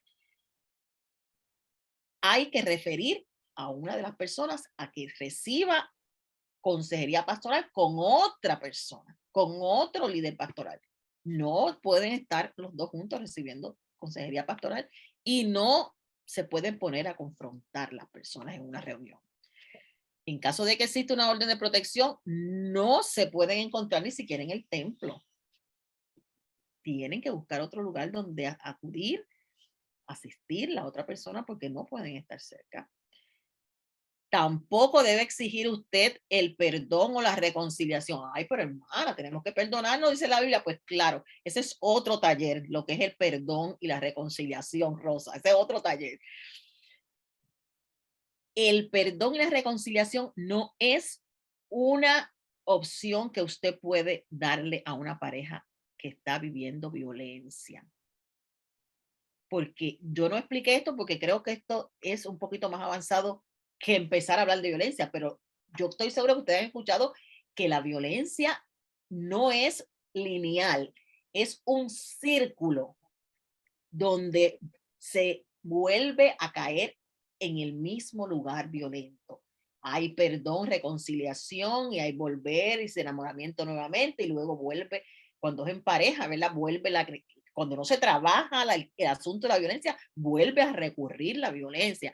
Así que el perdón no es un acto que uno lleva a cabo, ni un sentimiento. El perdón es una decisión que se toma tomando muchas otras cosas. Así que eso no es una cuestión de decir perdón y vamos a reconciliarnos. No. Hay que hacer unos procesos que no nacen overnight, ¿sabes? Eso no nace silvestre, eso es un proceso que hay que trabajarlo. Así que no insista, no exija a nadie que no le nazca, que no sienta, que no haya trabajado ese asunto, un perdón y una reconciliación, porque esto puede llevar a una violencia aún mayor y a consecuencias más graves. Evite posicionarse como mediador de la situación de violencia. No somos mediadores, somos acompañantes que estamos ahí para que esas personas vean las opciones que tienen. Una vez uno toma la posición de mediador, tiene muchas veces que asumir una postura que no es la que nos corresponde. Así que importante eso. Si ambas van a la iglesia, nunca se reúnen. Ambos necesitan cuidado pastoral, pero tiene que ser por separado y que otra persona lo atienda porque tiene que ir a otra iglesia también. Entonces, algo importante que tenemos que tener presente también es cómo diferenciar entre un conflicto familiar y la violencia de género, violencia doméstica, agresiones, etc. Cuando hablamos de conflictos familiares, miren, casi siempre, interesantemente, ¿verdad? Uno no se da cuenta, pero mucha gente dice que están viviendo un asunto de violencia y no era ningún asunto de violencia, es un asunto de un conflicto familiar que ocurre en todas las familias del mundo. Los conflictos familiares ocurren en toda la familia de los pastores, de los laicos, de la gente cristiana, de la no cristiana, y tienen que ver con sucesos de cambios que ocurren en la familia, desacuerdos, todo el mundo, todas las familias pueden tener desacuerdos, procesos de duelo y pérdidas que son procesos de cambio también, retos, problemas económicos, problemas de comunicación, problemas de comprensión, que esos problemas no tienen por qué generar violencia o maltrato. Ahora, hay que empezar a distinguir entre una cosa y otra. La violencia tiene que ver con lo que dijimos al principio, todo aquello que identificamos, física, psicológica, religiosa, actos de maltrato, de daño a esa persona. Los conflictos familiares son conflictos que se pueden resolver. Les voy a hablar de uno, no quiero pasarme el tiempo, es la 1:30, ok, vamos bien. Para dar un ejercicio de distinguir entre un conflicto familiar y un caso de violencia. Yo lo que quiero es que después que ustedes escuchen lo que yo les voy a leer en el chat, me escriban conflicto familiar si ustedes creen que es un conflicto familiar, o me escriban violencia. ¿Ok? ¿Todo el mundo listo? Voy a leérselo y ustedes me van a escribir. Este es el caso. La mujer expresa que la vida familiar de ellos cambió después del huracán María. Se queja de que su esposo trabaja demasiadas horas para mantener a flote el negocio, pero tiene la necesidad de pasar más tiempo con su pareja. Siente que su esposo se preocupa más por el negocio que por ella. Ella también trabaja como enfermera y tiene horarios diferentes y reconoce que se hace difícil compartir en familia. Por tanto, ambos padres se quejan de que su hijo mayor se dedica buena parte del tiempo libre a jugar con los videojuegos y esto hace que se reduzca la comunicación con los hermanos y con los padres se levanta rápido de la mesa, se encierra en su cuarto toda la tarde y hasta ha bajado las notas. Ese es el caso. Escríbame, estoy leyendo. Violencia familiar o conflicto familiar. Un conflicto. Muy bien. Oye, tienen A. Ok. Es un conflicto familiar. Ahí no hay nada de violencia. Eso es algo que hay que trabajarlo. No es violencia. Así que no le llame violencia a lo que no es violencia, porque ya tenemos bastante, ¿verdad? Esto es un conflicto familiar que hay que trabajarlo, ¿verdad? Vamos a ver otro. Tenemos 3 hijos y vivimos en una vivienda de clase media con todas las comodidades. Mi esposo paga todas las cuentas y suple todas nuestras necesidades. Me he dedicado a criar mis hijos, por lo que nunca he trabajado.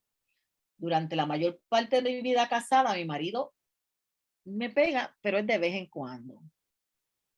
A veces me causa magulladura o hinchazón, pero no es tan grave.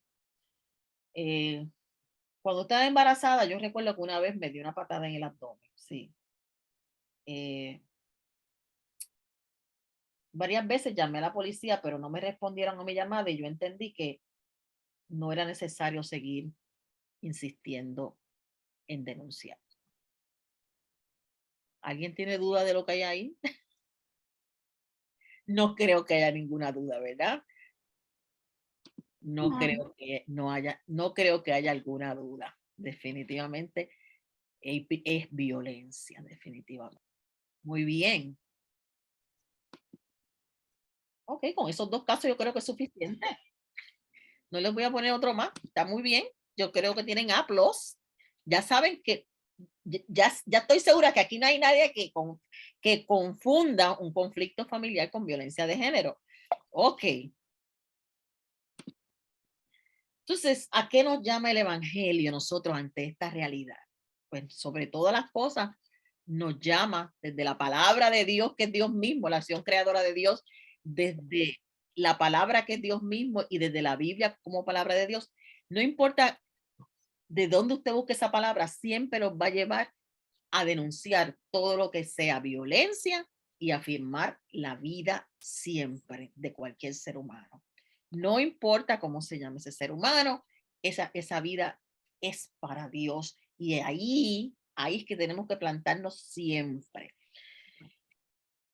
Hablamos ahorita de cómo el sistema patriarcal, ¿verdad? Esa idea de que el hombre es el que tiene que tener el control de todo y la mujer tiene que ser la sometida. Eso ha dañado mucho, ¿verdad? Las relaciones humanas, que no era así en el principio. Fíjense que en principio, en Génesis, las relaciones entre ellos eran armoniosas y no solamente entre ellos dos, hombre y mujer, sino las relaciones con Dios. El ser humano tenía una relación armoniosa con Dios y el ser humano tenía una relación armoniosa con la creación completa. ¿Cuándo fue que hubo conflicto? ¿Cuándo fue que se establecieron las relaciones de dominio? Pues cuando el ser humano pecó. En Génesis dice que todo cambió. De tener buenas relaciones consigo mismo, con el otro y con la otra, con la naturaleza y con Dios, el pecado provocó relaciones de dominio. Ahora tú vas a dominar sobre ella va a dominar sobre los hijos, la naturaleza no te va a hacer caso, cuando tú siembres no te va a dar fruto, lo que te va a dar es espinos y cardos, y vas a tener que con el sudor de tu frente vas a tener que sacarle una frutita a ese palo de aguacate.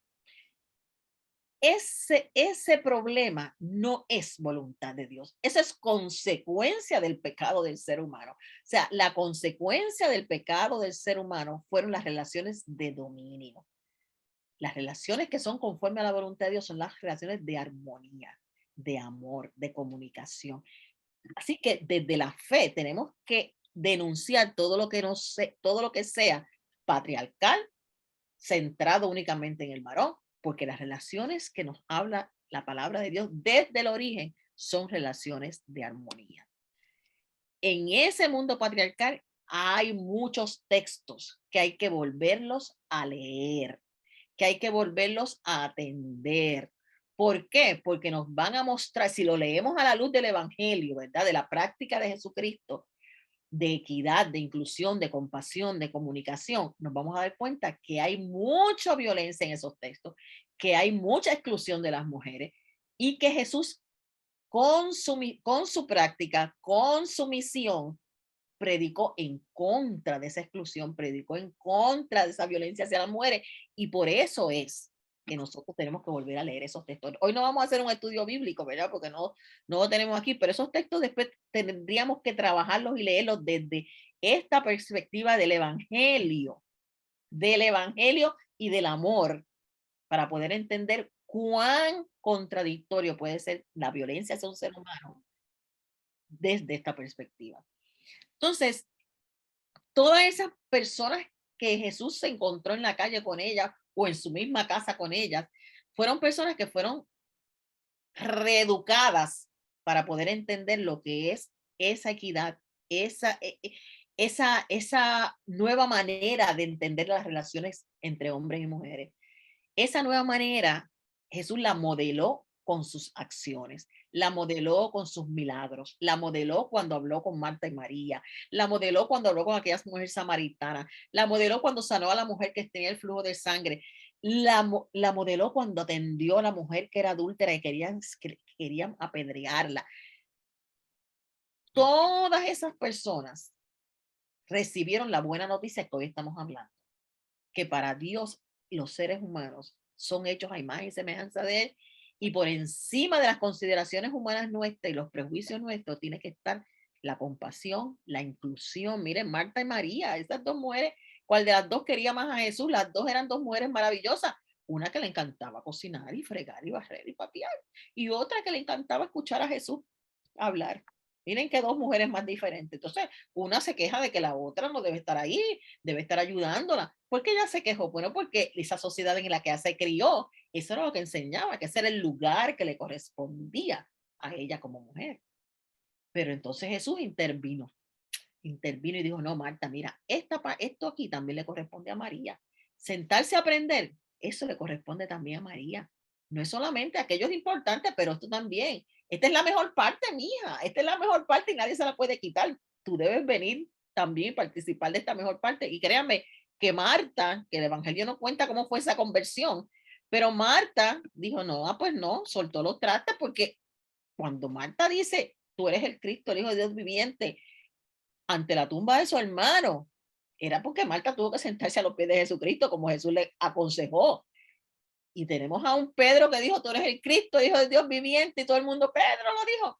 Un momento, hay que volver a leer el texto y encontrar a Marta, que lo dijo primero que Pedro. Marta asumió que esa mejor parte no se la iba a dejar pasar, no iba a perderla. Por lo tanto, una vez que uno se empapa de la palabra, cada vez se acerca más a esas relaciones que Dios, de equidad, que Dios quiere que tengamos. Vamos a seguir.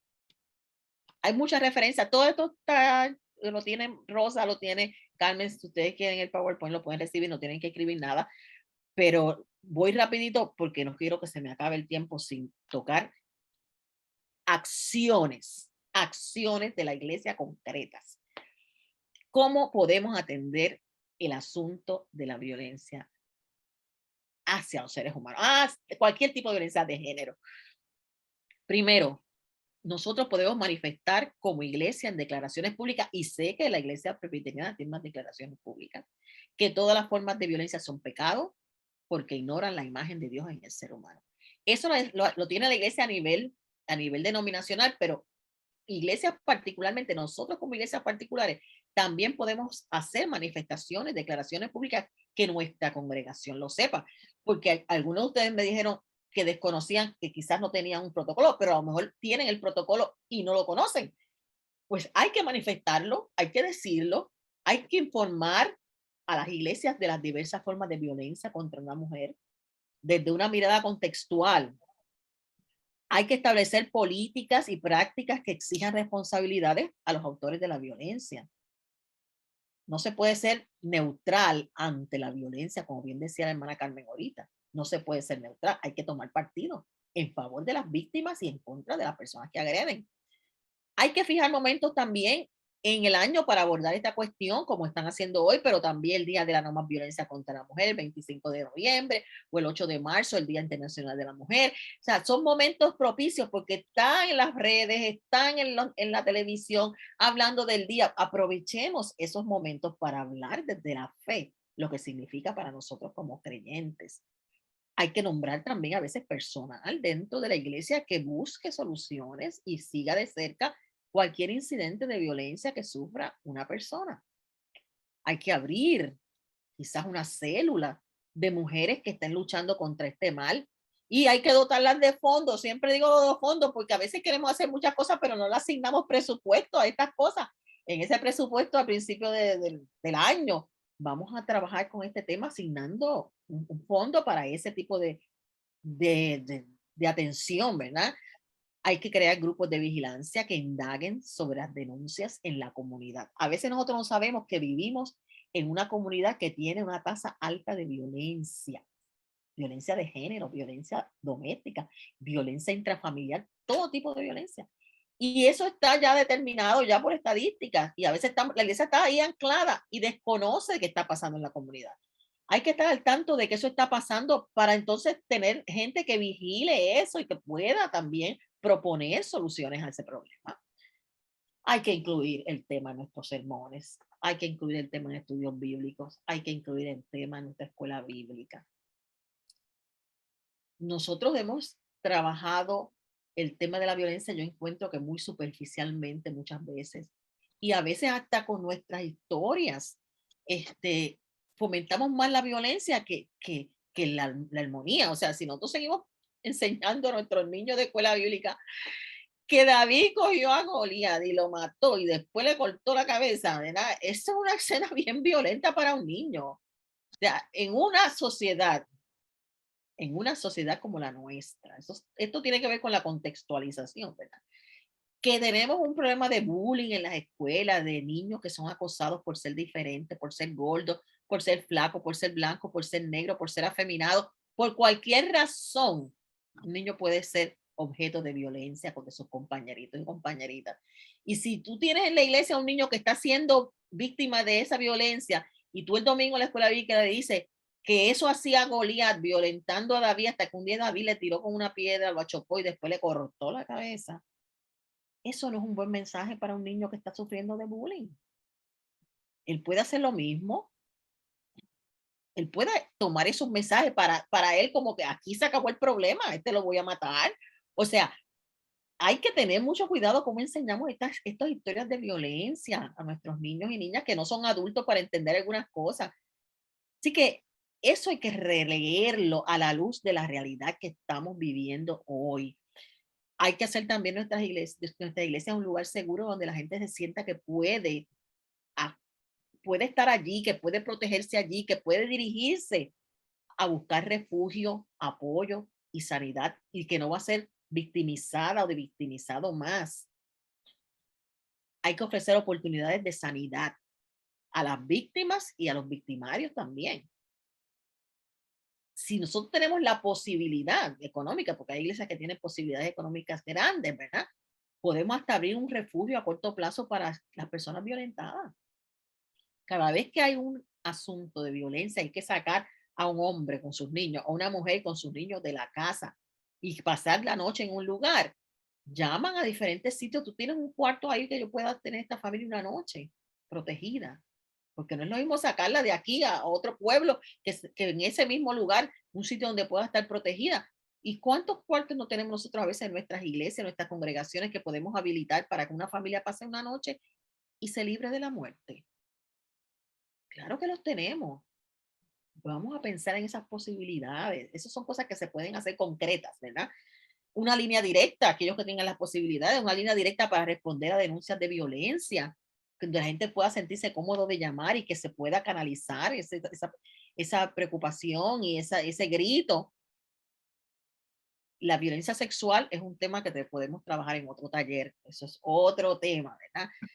Pero para la violencia sexual también hay muchas maneras de atender la cuestión desde la Biblia, desde el estudio bíblico, desde los argumentos bíblicos que se han utilizado para perpetuar esa violencia.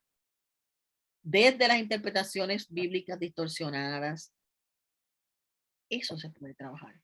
Grupos de mediación, desarrollar esos enfoques teológicos y bíblicos desde esta visión, ¿verdad? Yo trabajo un tema sobre la agresión sexual que lo trabajamos mucho con el texto bíblico, cómo es que a veces esa distorsión que tenemos de los conceptos como matrimonio, familia, sexualidad, tiene mucho que ver con las agresiones que cometemos en ese ámbito o la agresión que se comete en ese ámbito. Los debates bíblicos, que se discutan los temas relacionados con la sexualidad de una manera más abierta, enfocar esa sexualidad como don de Dios, que ya ni se habla en las iglesias de estos temas. Seminarios sobre vida conyugal y familiar, esas imágenes de las mujeres que aparecen que proyectan los medios de comunicación, cómo desde la fe podemos combatirlo y discutirlo con nuestra juventud, con nuestros hombres, con nuestras mujeres. Hay muchísimas acciones concretas que podemos llevar a cabo. No se las voy a leer todas, pero van a tener el PowerPoint ahí para que puedan tenerlas. Todas están ahí. Todas son acciones que desde la fe se pueden llevar a cabo. Pero quisiera hablarles de esto que es importante. Existe una guía y protocolo para las comunidades de fe. No estamos, ¿verdad?, a la deriva con esto. Todas las iglesias tienen a nivel denominacional algo que han hecho, trabajado, que usted tiene que buscarlo donde es que está. Ahora mismo nos decía nuestro hermano José Capella de todos esos estudios que se han hecho, y yo estoy segura que hay montones de documentos que nos pueden ayudar a trabajar esto, pero a veces nosotros tenemos tanto trabajo que no tenemos ni el ánimo de empezar a buscar. Pues miren, hay guías y protocolos para eso. Yo trabajé junto con otras mujeres de fe y con una organización que se llama Taller Salud en Puerto Rico, que es una organización sin fines de lucro que trabaja asuntos de violencia, que trabaja asuntos de deserción escolar, que trabaja asuntos de racismo. Está en la región este, sirve a las mujeres de la región este. Y trabajamos una guía. Esto está como nerviosito, se está cambiando de sitio. Trabajamos una guía y protocolo para las comunidades de fe. Guía y protocolo para las comunidades de fe. Miren, esa guía y protocolo son ¿verdad? Dos propósitos. Una guía y para identificar, y el protocolo es ¿qué vamos a hacer? ¿Qué vamos a hacer? Se llama así, guía y protocolo para las comunidades de fe, violencia doméstica, violencia sexual y acechos de las mujeres. Y usted la va a conseguir completamente gratis en esta dirección, www.tallersalud.org. Guía y protocolo para líderes comunitarios e iglesias cristianas. www.tallersalud.org.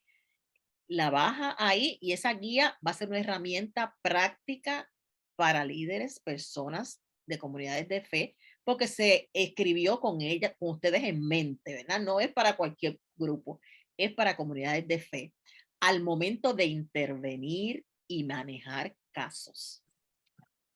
Para que hagamos esto bien hecho, para que no provoquemos más victimización a estas mujeres o a estos hombres o a esta comunidad LGBTQ+. Hay maneras de trabajar esto. Como guía es un componente importante para la reflexión. Hay textos bíblicos ahí que nos van a ayudar a guiar la reflexión y mirar la problemática, incluyendo, ¿verdad?, nuestra espiritualidad y las prácticas nuestras religiosas que sean inclusivas. Y como protocolo va a ser una herramienta práctica también porque las personas pueden abordar las víctimas y hacer un manejo e intervención de los casos de violencia de una manera adecuada. Siempre terminamos con una nota de esperanza este tipo de trabajo. El espíritu que alienta a la iglesia también nos impulsa a renovar el entendimiento. No os conforméis al primer siglo, decía Pablo. Renuévense, transfórmense mediante la renovación del entendimiento, de las prácticas, de la visión, de la misión, para nosotros embarcarnos en proyectos que sean más acordes con el mensaje de Jesucristo, que eso es lo que queremos hacer. Las mujeres de fe, los hombres de fe, las familias de fe, invitamos a la iglesia de la que somos parte a esa nueva sensibilidad ante los problemas que nos acechan, a compadecerse de nuestros dolores también y a celebrar nuestras alegrías, ponernos un poco, ¿verdad?, en la piel de la otra persona. Miren, nosotros queremos que no haya más que celebrar el Día de la Mujer, ni el Día de la No Más Violencia, ni el Día de la Madre siquiera, porque llegará el día que todos los días son días que nos tratan con el mismo amor y con el mismo cuidado y con la misma protección que se supone que se trate a cualquier persona, ¿verdad? Y como congregación, pues tenemos eso presente y esa es la esperanza nuestra, que la iglesia se convierta en esa iglesia que trabaje construyendo estructuras de igualdad, de participación plena. El Espíritu de Dios nos impulsa a hacer eso. Invitamos a la iglesia a que esté con nosotros haciendo eso, porque somos la iglesia.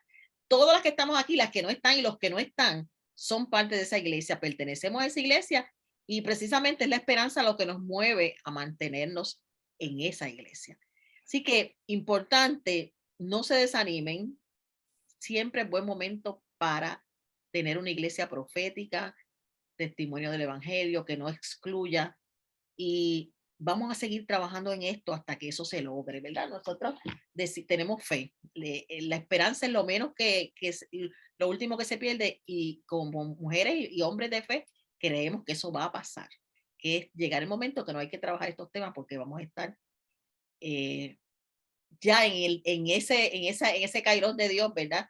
Donde ocurra lo que en el principio Dios siempre quería, armonía entre los seres humanos.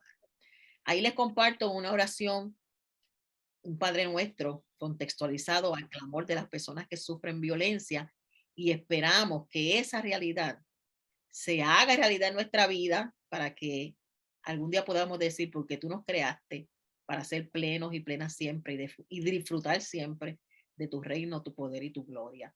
Así que Dios les bendiga y me gustaría que tuviéramos, yo creo que ya se nos pasó el tiempo, pero que aunque sea 5 minutos de alguna reacción de ustedes a esta presentación y a algo que ustedes quieran decir antes de irnos, que no se vayan con eso que quieren decir o pueden escribirlo en el chat que yo lo voy a leer. Alguna reacción. Tengo muchos mensajes en el chat que no los he leído porque no quería que termináramos que nos quedáramos cortos de tiempo, pero voy a tratar de leerlos. Voy a tratar de leerlos. La esperanza es lo que nunca se debe perder. Eso es cierto. William, Ever, gracias por esta presentación. Muchas gracias. Zoila, Ever, Elba, Olga. ¿Alguna pregunta? Algo que ustedes todavía están dándole vueltas ahí en la cabecita, que piensan que se quedó algo que ustedes vinieron con esa duda y que todavía la tienen. Yo quisiera decir algo, Agustina. Sí, por favor. Y es animar a todos los que están presentes. Mire, vaya a su consistorio. Empiece por cumplir uno de los requisitos del libro de orden, que tenemos que tener un policy en términos de los niños y de la cuestión sexual. La mayoría de iglesias no tienen eso, están incumpliendo, no están cumpliendo. Y tú le dices eso, pero vaya, pida, empiece a hacer eso en su consistorio, léase todas las cosas que vienen de la Asamblea General con este tipo de cosas. Y también nuestra iglesia tenemos que mirarnos nosotros mismos como líderes, porque como dijo Magdalena por ahí hace rato, nosotros, como nosotros mismos como líderes somos opresores o también somos víctimas también de esa violencia. Tenemos que considerarnos a nosotros mismos en nuestra casa. Hay una pregunta que hace Elba, dice, ¿qué podemos hacer con la violencia de género, pero intrapastoral? Entre los pastores. Eso es otro tema, ¿verdad? Eso es otra presentación, otro asunto que hay que trabajar. Ahí dice Marisa, Leti dice que excelente presentación, a ponerla en práctica, y Marisa dice que los 2 estudios sobre las mujeres de la Biblia pueden ayudar también a trabajar estos temas con la congregación. Miren, en la palabra de Dios tenemos tantos ejemplos de mujeres que se envalentonaron para hacer frente a la violencia que vivían, ¿verdad? Que son maravillosas. Vamos a buscar a Hulda, vamos a buscar a las hijas de Zelofejat, que en un tiempo tan antiguo que no podían ni siquiera heredar, ellas dijeron, no, nosotras también tenemos derecho a la tierra, y se cambió hasta la ley de la herencia porque esas mujeres cuestionaron. O sea, no nos quedemos calladas, y ni los hombres tampoco, ninguna comunidad de nuestra iglesia se debe quedar callada ante la violencia que sufre. Siempre va a haber un espacio para trabajar esa violencia, definitivamente. Creo que es válido también, muy importante resaltar el comentario que hace Luzaide, Agustina, diciendo que tenemos también que reconocer que cuando no tenemos las herramientas como iglesia para tratar las situaciones de violencia, hay organizaciones y también hay que entender que hay profesionales allá afuera que pueden apoyar. Michelle también nos hablaba un poco de eso. Exactamente. Hay que hacer mano, tomar de lo que ya tenemos, no hay que inventar la rueda. Ya hay gente que trabaja esto a nivel psicológico, a nivel sociológico, a nivel laboral, a nivel familiar. Esa gente nos puede ayudar y están ahí disponibles, y los servicios siempre son gratuitos para estas mujeres. Hay muchísimos fondos para trabajar este problema que están disponibles para estas mujeres. Hay fondos para llevarlas a otro lugar, hay fondos para establecerlas en un lugar donde estén más seguras. O sea, lo que hay es que tener esos recursos y cuando haga falta, utilizarlos.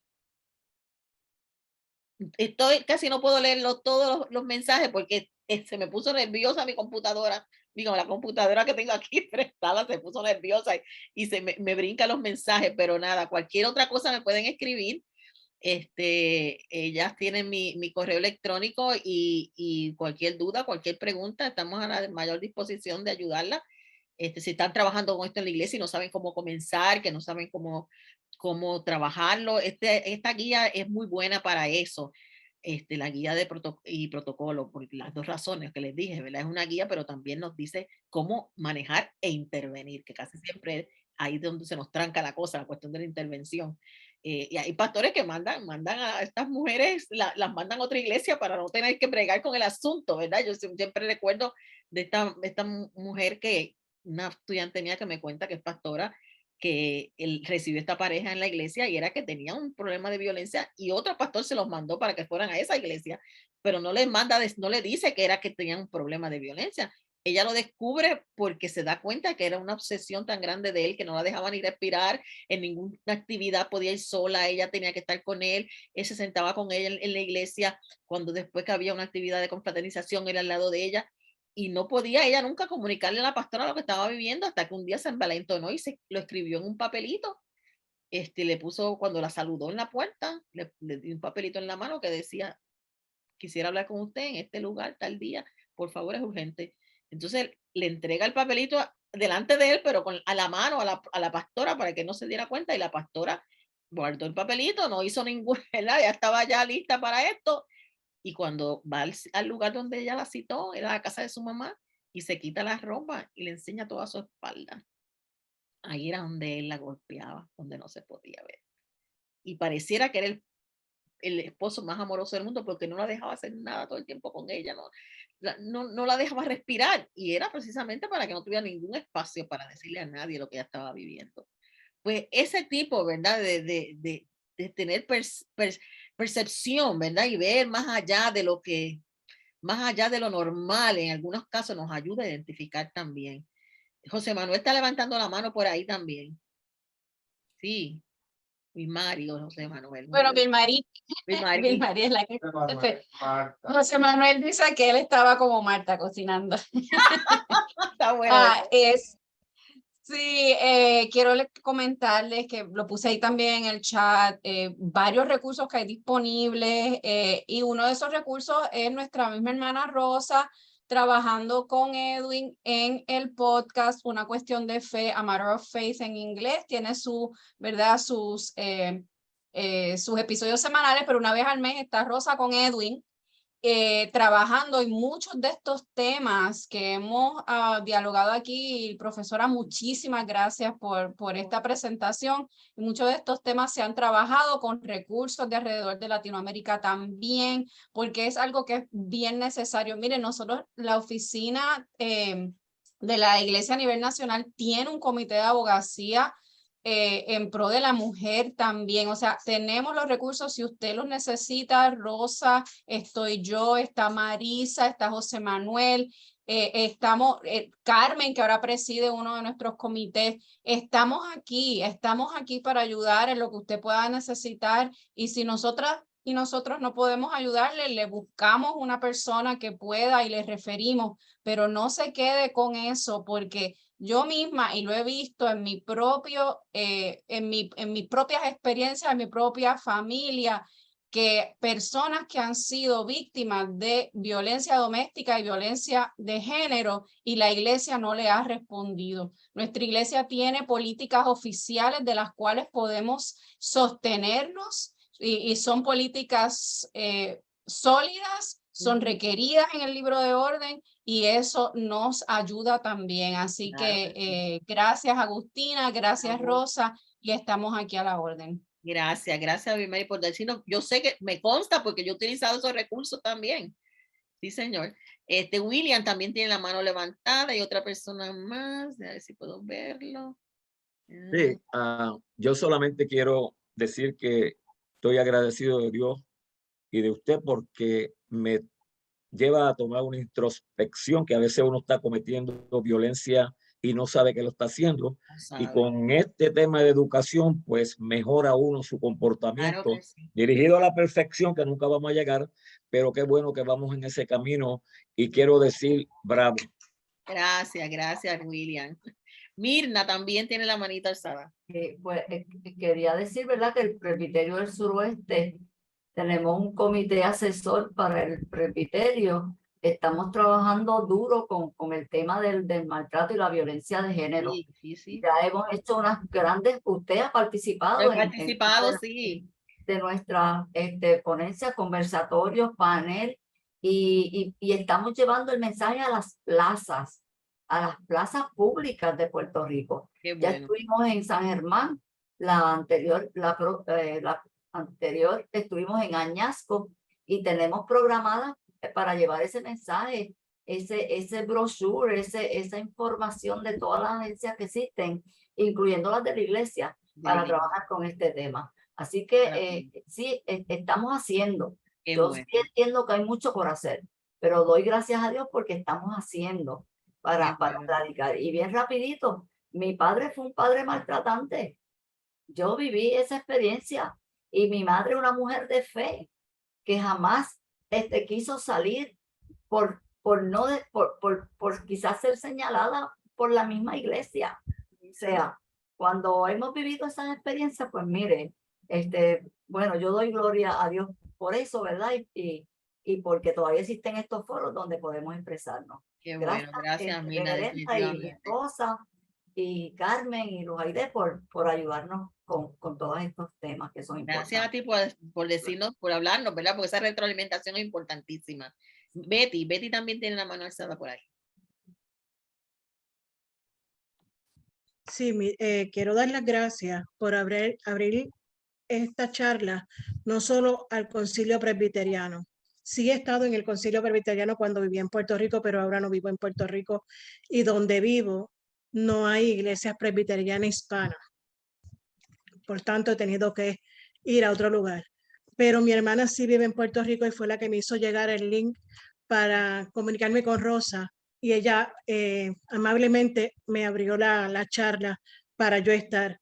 Me interesa recibir toda la información porque sería de gran ayuda en esta área acá, donde vivo, yo vivo en el estado de la Florida, pero en el centro norte, en Ocala, y no hay, sinceramente, iglesias presbiterianas hispanas. Tan es así que tuve que viajar en un tiempo específico, viajaba 2 horas de ida y 2 horas de regreso a Jacksonville, a una iglesia presbiteriana hispana, pero era imposible quedarme viajando constantemente al norte. Eran 4 horas en la carretera. Por tanto, toda esa información es de gran ayuda y me gustaría de esa misma forma poder hacer llegar a pastores que sí conozco, que les sería de gran ayuda escuchar este tipo de conferencias para entonces trabajarlos en sus iglesias. Les pido el permiso para cuando haya cualquier otra charla como esta, yo poder enviar información a otros pastores para que se puedan integrar, porque lo que es bendición para la iglesia presbiteriana es bendición para el pueblo cristiano en general. Claro, Dios claro le que sí. bendiga y gracias por la charla, ha sido buenísima. Qué bueno, Betty, qué bueno que estuviste aquí. Y nada, todo lo que se haga aquí es libre para que ustedes lo compartan y que lo hagan en sus iglesias y que lo repitan y no tienen que citarme ni nada. O sea, yo no pido no soy dueña de nada de esto. Esto es parte del reino de Dios, ¿verdad? Y queremos que todo el mundo pueda recibirlo sin ningún tipo de restricciones. Así que Dios les bendiga y qué bueno que pudiste estar. Amén. Pues nada, yo creo que ya terminé por mi parte, ya me pasé por unos minutitos. Bueno, le damos las gracias a Agustina. Yo creo que todo hemos expresado, pero le voy a pedir ahora a Alfredo, el otro comoderador del caucus, que nos despide por oración, y si tiene algunas palabras que decir también, que nos las diga, y el caucus está sumamente feliz porque pudimos llevar a cabo este evento que ya llevamos tanto tiempo que queríamos hacer, y que por fin lo pudimos lograr, y que bueno, ha sido bendición para todos. Así que Alfredo, que es el otro comoderador del caucus, pues, que nos despida y nos diga algunas palabras. Bendiciones. Gracias. Enmudecido. Abre tu micrófono, Alfredo. Se olvida. Muchas gracias, doctora Agustina, por su tiempo, por el ministerio que está desarrollando y gracias a todos los que pudieron conectarse. Y yo creo que más adelante podemos mencionar un poco más a los que también son violentados y que poco se mencionan, que son los niños. También. ¿Verdad? Un ejemplo es la Biblia, que casi tampoco los menciona, por ejemplo.